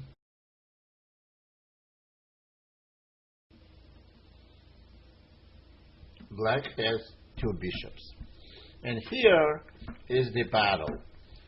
White tries to keep position closed and get some advantage in a pawn structure. And black tries to open position to use their bishops properly. And this is the game against some quite strong player. I don't want to mention names, was played on the internet as well. d3, knight h6, castling both sides, and h3. h3 is a useful move, trying to prevent knight or bishop to come on g4. And the position is somewhat closed, and action will be developing slowly here. White has an advantage, in my opinion, because it's quite difficult to activate those bishops. b5. This move clearly creates weakness for black. Weakness is c5 pawn. Bishop e3 and c4. This is the obvious quest for opening position and for using actively their bishops. But what about the knight on h6? It's not a good looking piece there. And after c4, what happens? Black's pawn structure gets damaged severely, and this is very bad move. D takes c, and game immediately from the opening, bypassing the middle game, turns into the end game.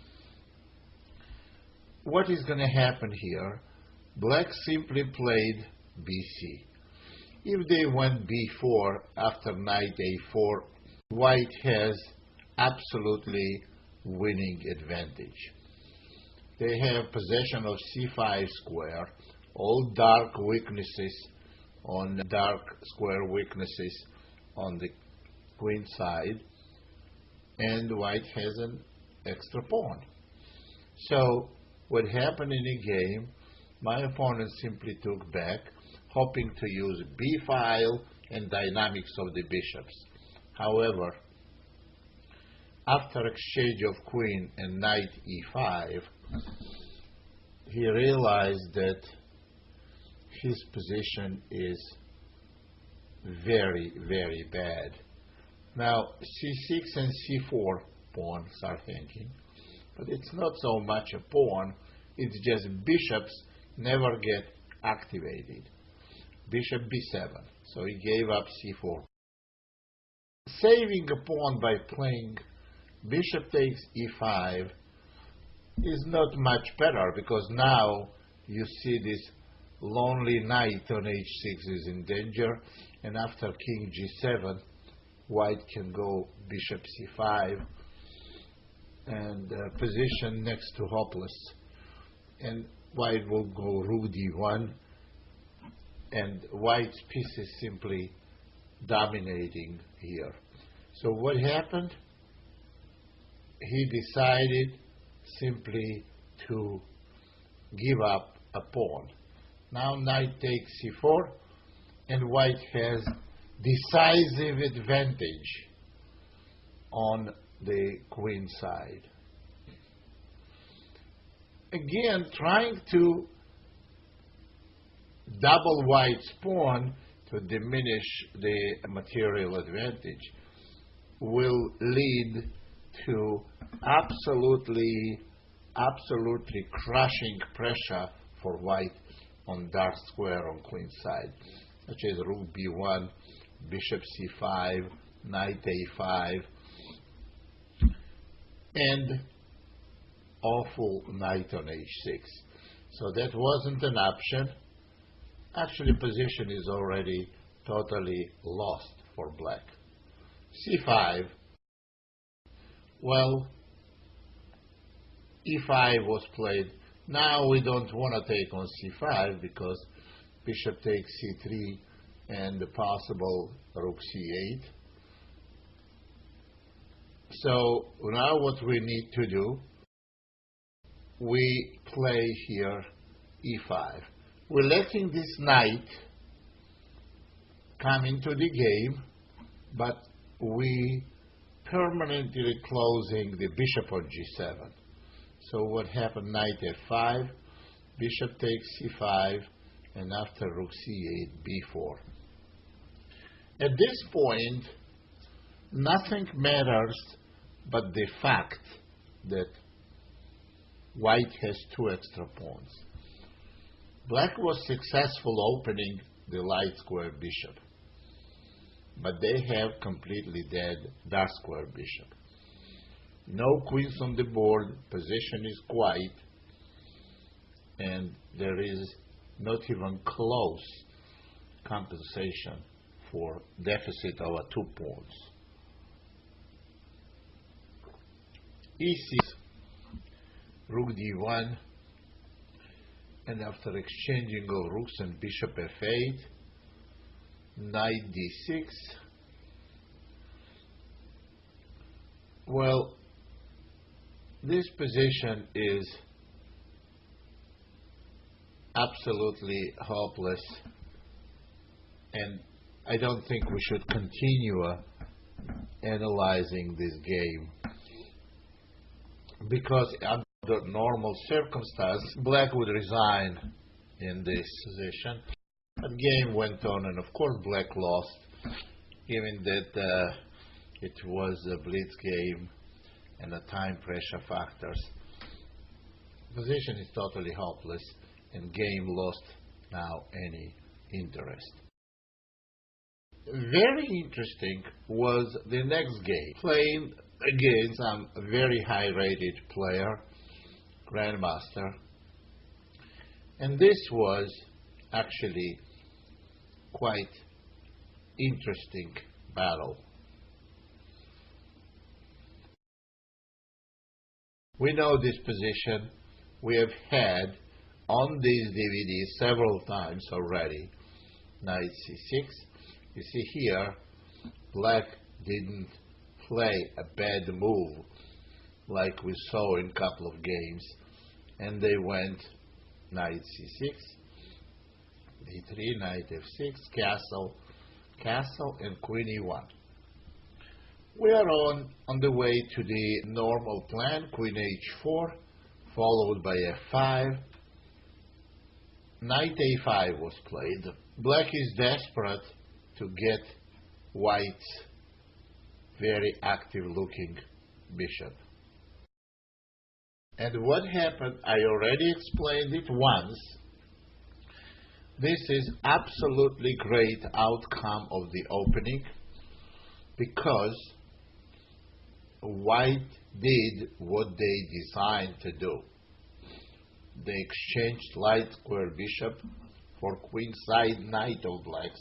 Now, the other advantage of white's position is that they have double pawns on b file, which slows down significantly black's counterplay on queenside and opens white's hands for continuing attack on the king side.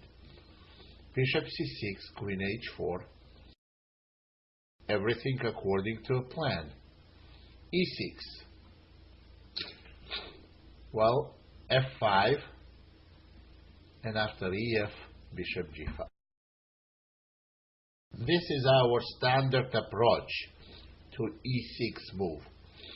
When black plays e6, we go f5 and put bishop on g5, after which this pin of knight on f6 and queen on d8 becomes severe, and it's very difficult to overcome unless black plays h6. So what happened? Black did play h6.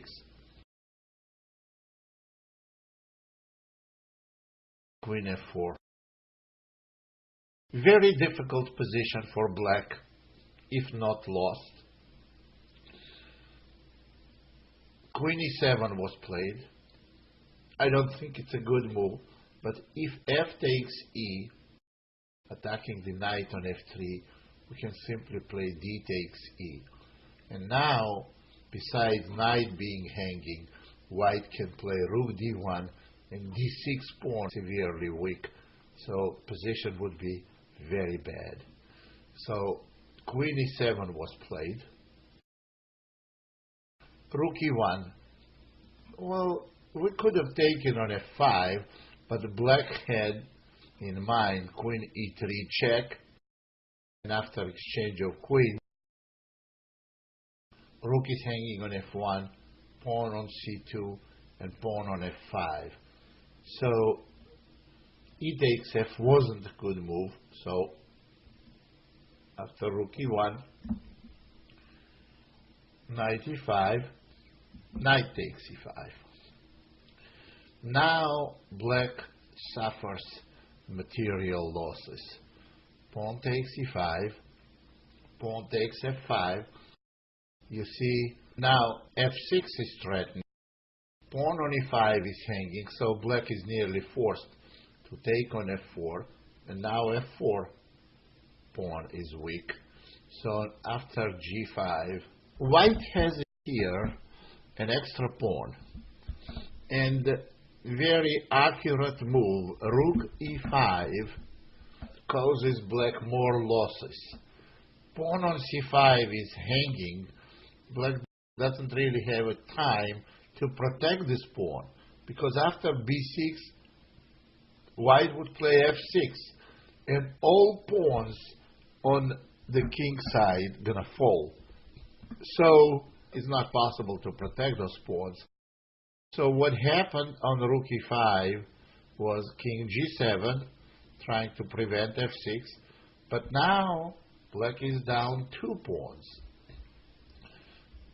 They look for some activity, but h4 is a good move, maybe not necessary, but well, the other option would have been king f2 and rook e1 possibly.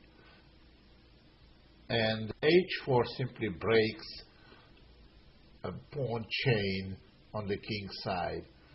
Pawn takes h4, rook takes f4, h3. Now black is down 3 pawns, and obviously when you're down 3 pawns, you have to have some kind of a mating attack to compensate. And this is not even close. f6 check and h4. Everything is protected by white. They have big material advantage with no visible compensation, just some occasional threats. Rook g5, white is very solid with 3 extra pawns.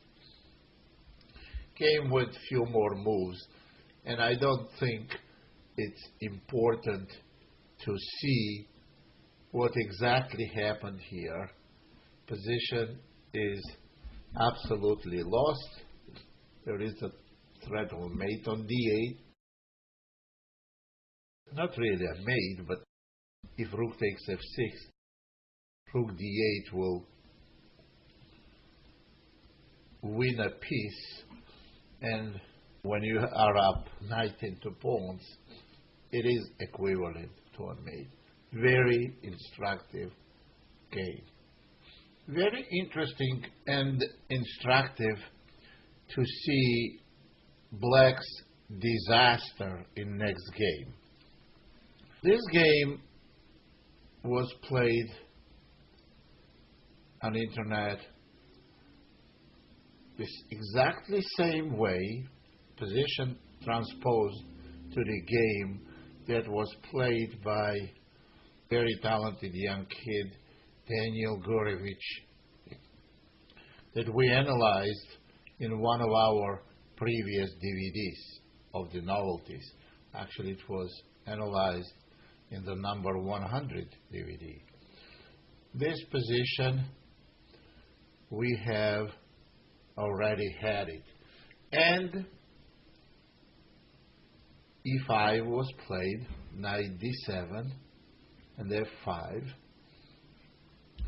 Knight takes c5, and here I mentioned that fe, knight takes e5, and queen h5 instead of fe was very strong.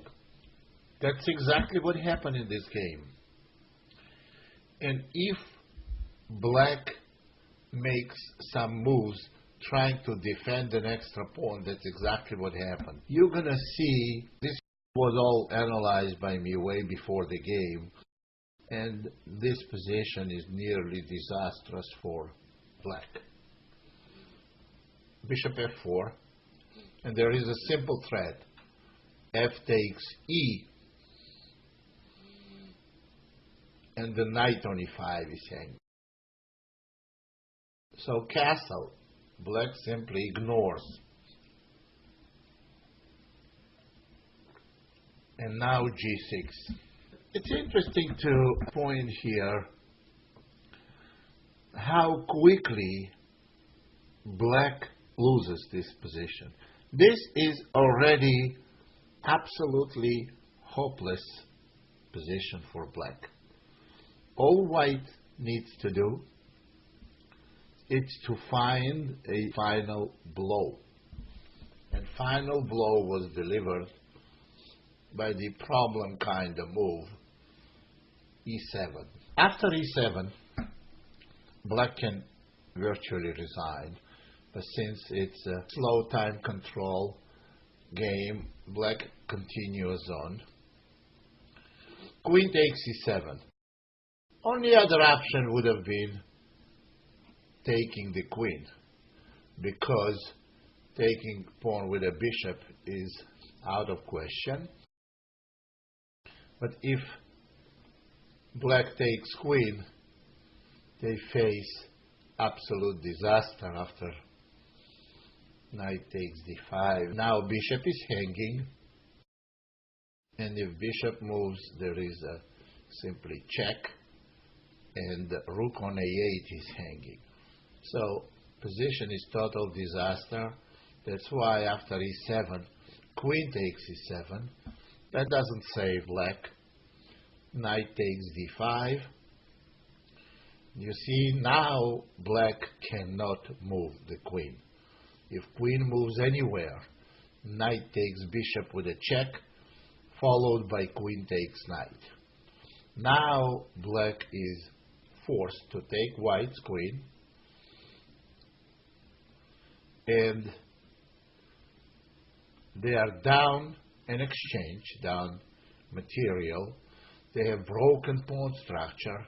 They don't have any material compensation, not even a pawn. And game is practically over. There's a few more moves were made here.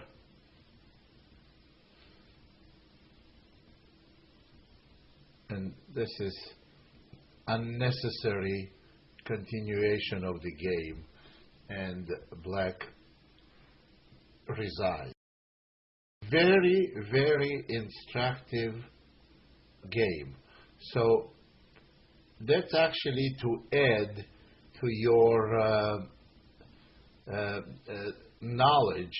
This is addition for you. So in this position, I'm sure my opponent planned on it, and he expected me to play e takes f, in which case rook takes f7, and position is playable, although still white is better. But e7 move, highly unusual tactical shot that absolutely on the spot it ends the game. Well, next two games were played against the same opponent that he wrongly evaluated his position, opening outcome as satisfactory, and he faced disaster in both of these games. So he played the first one, and he lost, and then made an improvement in the second one. Improvement as he thought, and also lost. Well, let's see what happened here.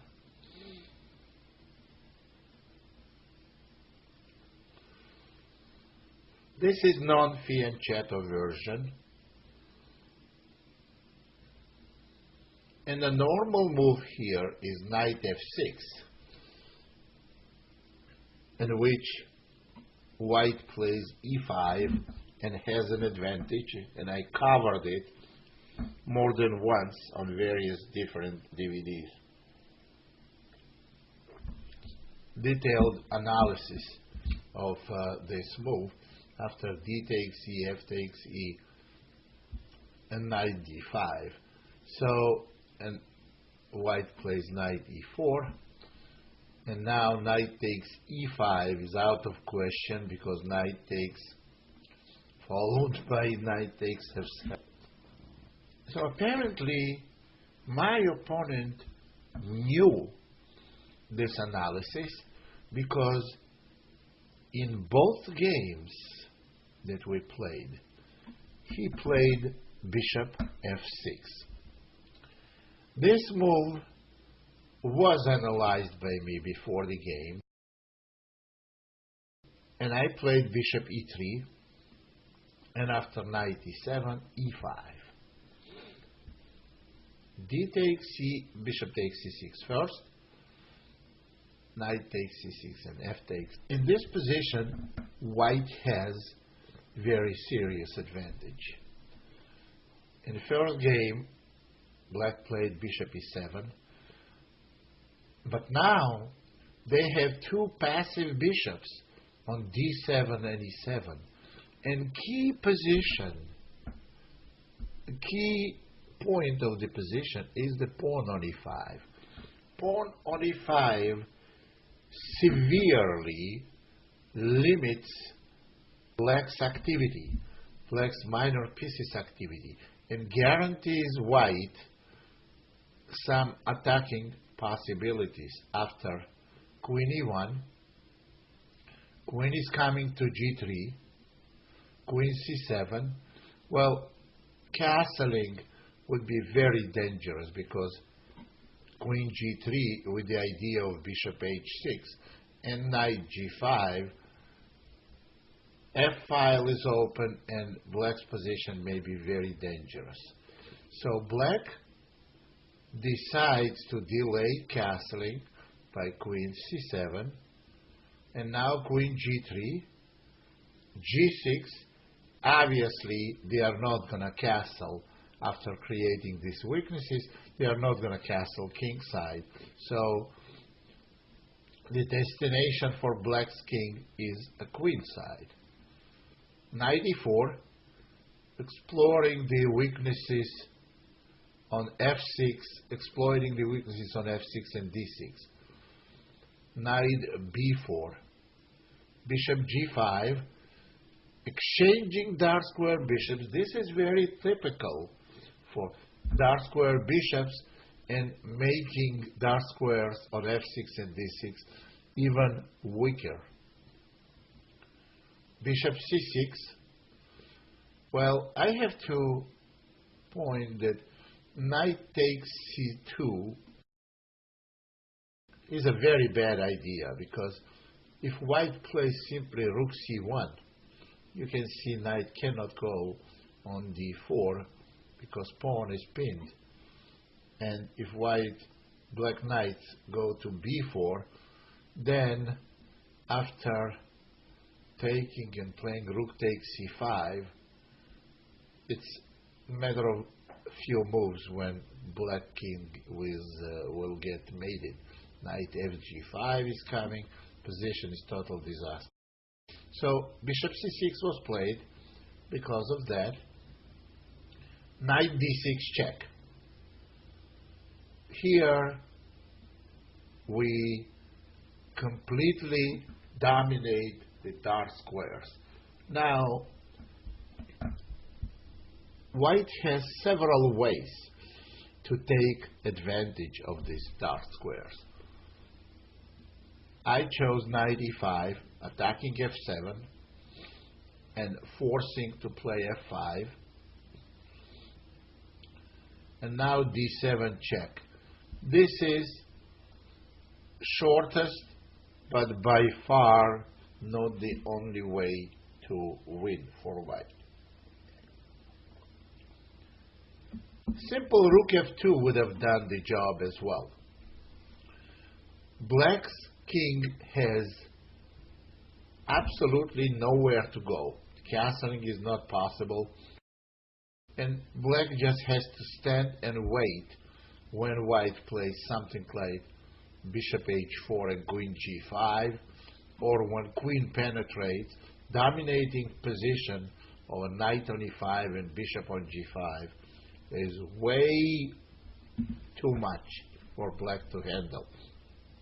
However, I played d7, and this seems to be probably the quickest way to win.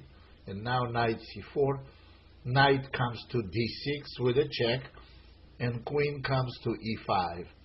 That will end black's miserable existence here. Queen c6, knight check, queen e5, and after king g8, bishop h6, unstoppable mate on g7, black resigned. Actually very interesting, and it's typical for Grand Prix disasters. This is something you may have in your games. So watching outcomes of these games may be very helpful for your playing Grand Prix. So next game, and the same opponent, and I see where we're going to show you where he deviated. So here he played knight takes e5. In the previous game, he played bishop e7. So apparently he thought that he lost the game, and he didn't like his position after bishop takes e7. Knight takes e5, knight takes e5, bishop takes e5. I think my opponent expected me to play bishop takes c5, which is a bad move for many reasons. First of all, black can play queen h4 and sacrifice bishop on g3, and this is not the position white wants to play. Secondly, there is simply bishop takes h2 shot, and then queen c7 check. Of course, e5 move and this pawn sacrifice was prepared before the game, and bishop takes c5 in this position was never an intention. The move was queen h5, attacking f7, pawn and bishop on e5.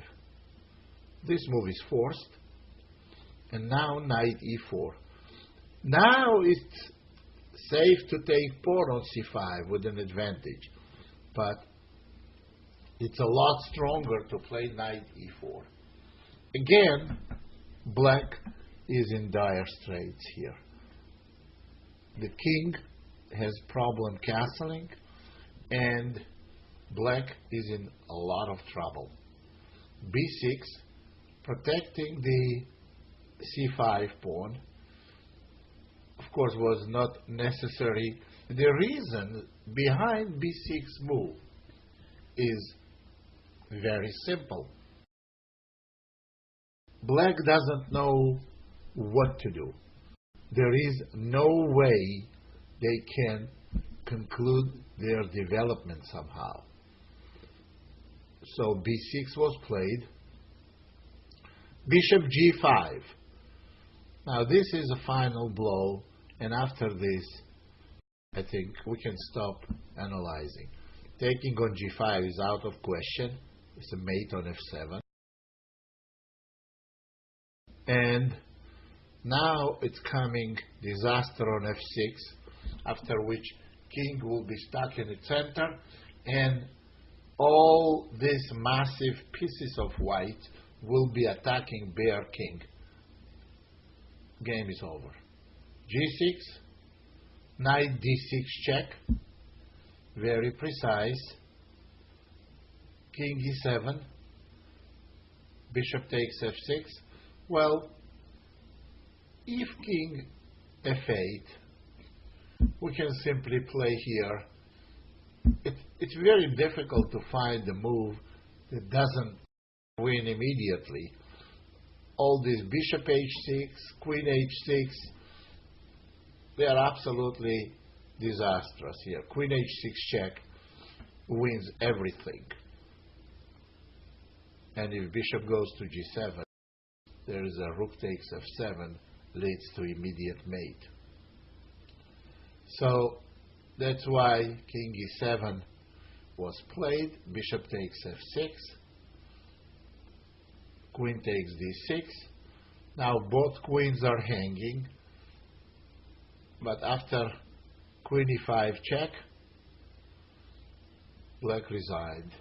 King has to move, and if nothing else, we just simply take total disaster for black. Now, what did we learn from these games? I have to make one confession. I picked those games from hundreds and hundreds. I only gave you my games because these Grand Prix continuations, I don't think anyone spent nearly as much time analyzing as I did, and I spent hundreds of hours, maybe more, and I know them the best. Why I picked those games from hundreds and hundreds of games that I have? Because I didn't pick them by the quality of the game. No. I kept the quality aside. I picked games by the level of expectancy.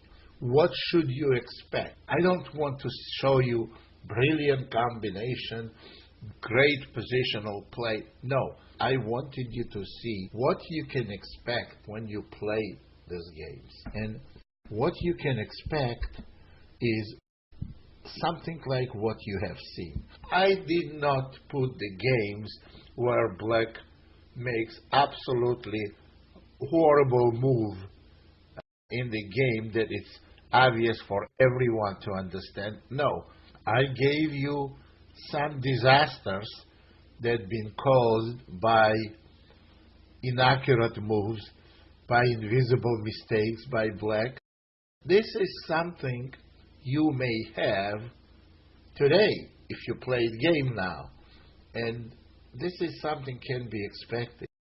So I gave you over 20 games, and I hope you made a good judgment by these games, what was right, what was wrong. Also, I hope games were very instructive and you enjoyed them. We will continue series on typical games in certain useful openings, and I thank you very much for your attention.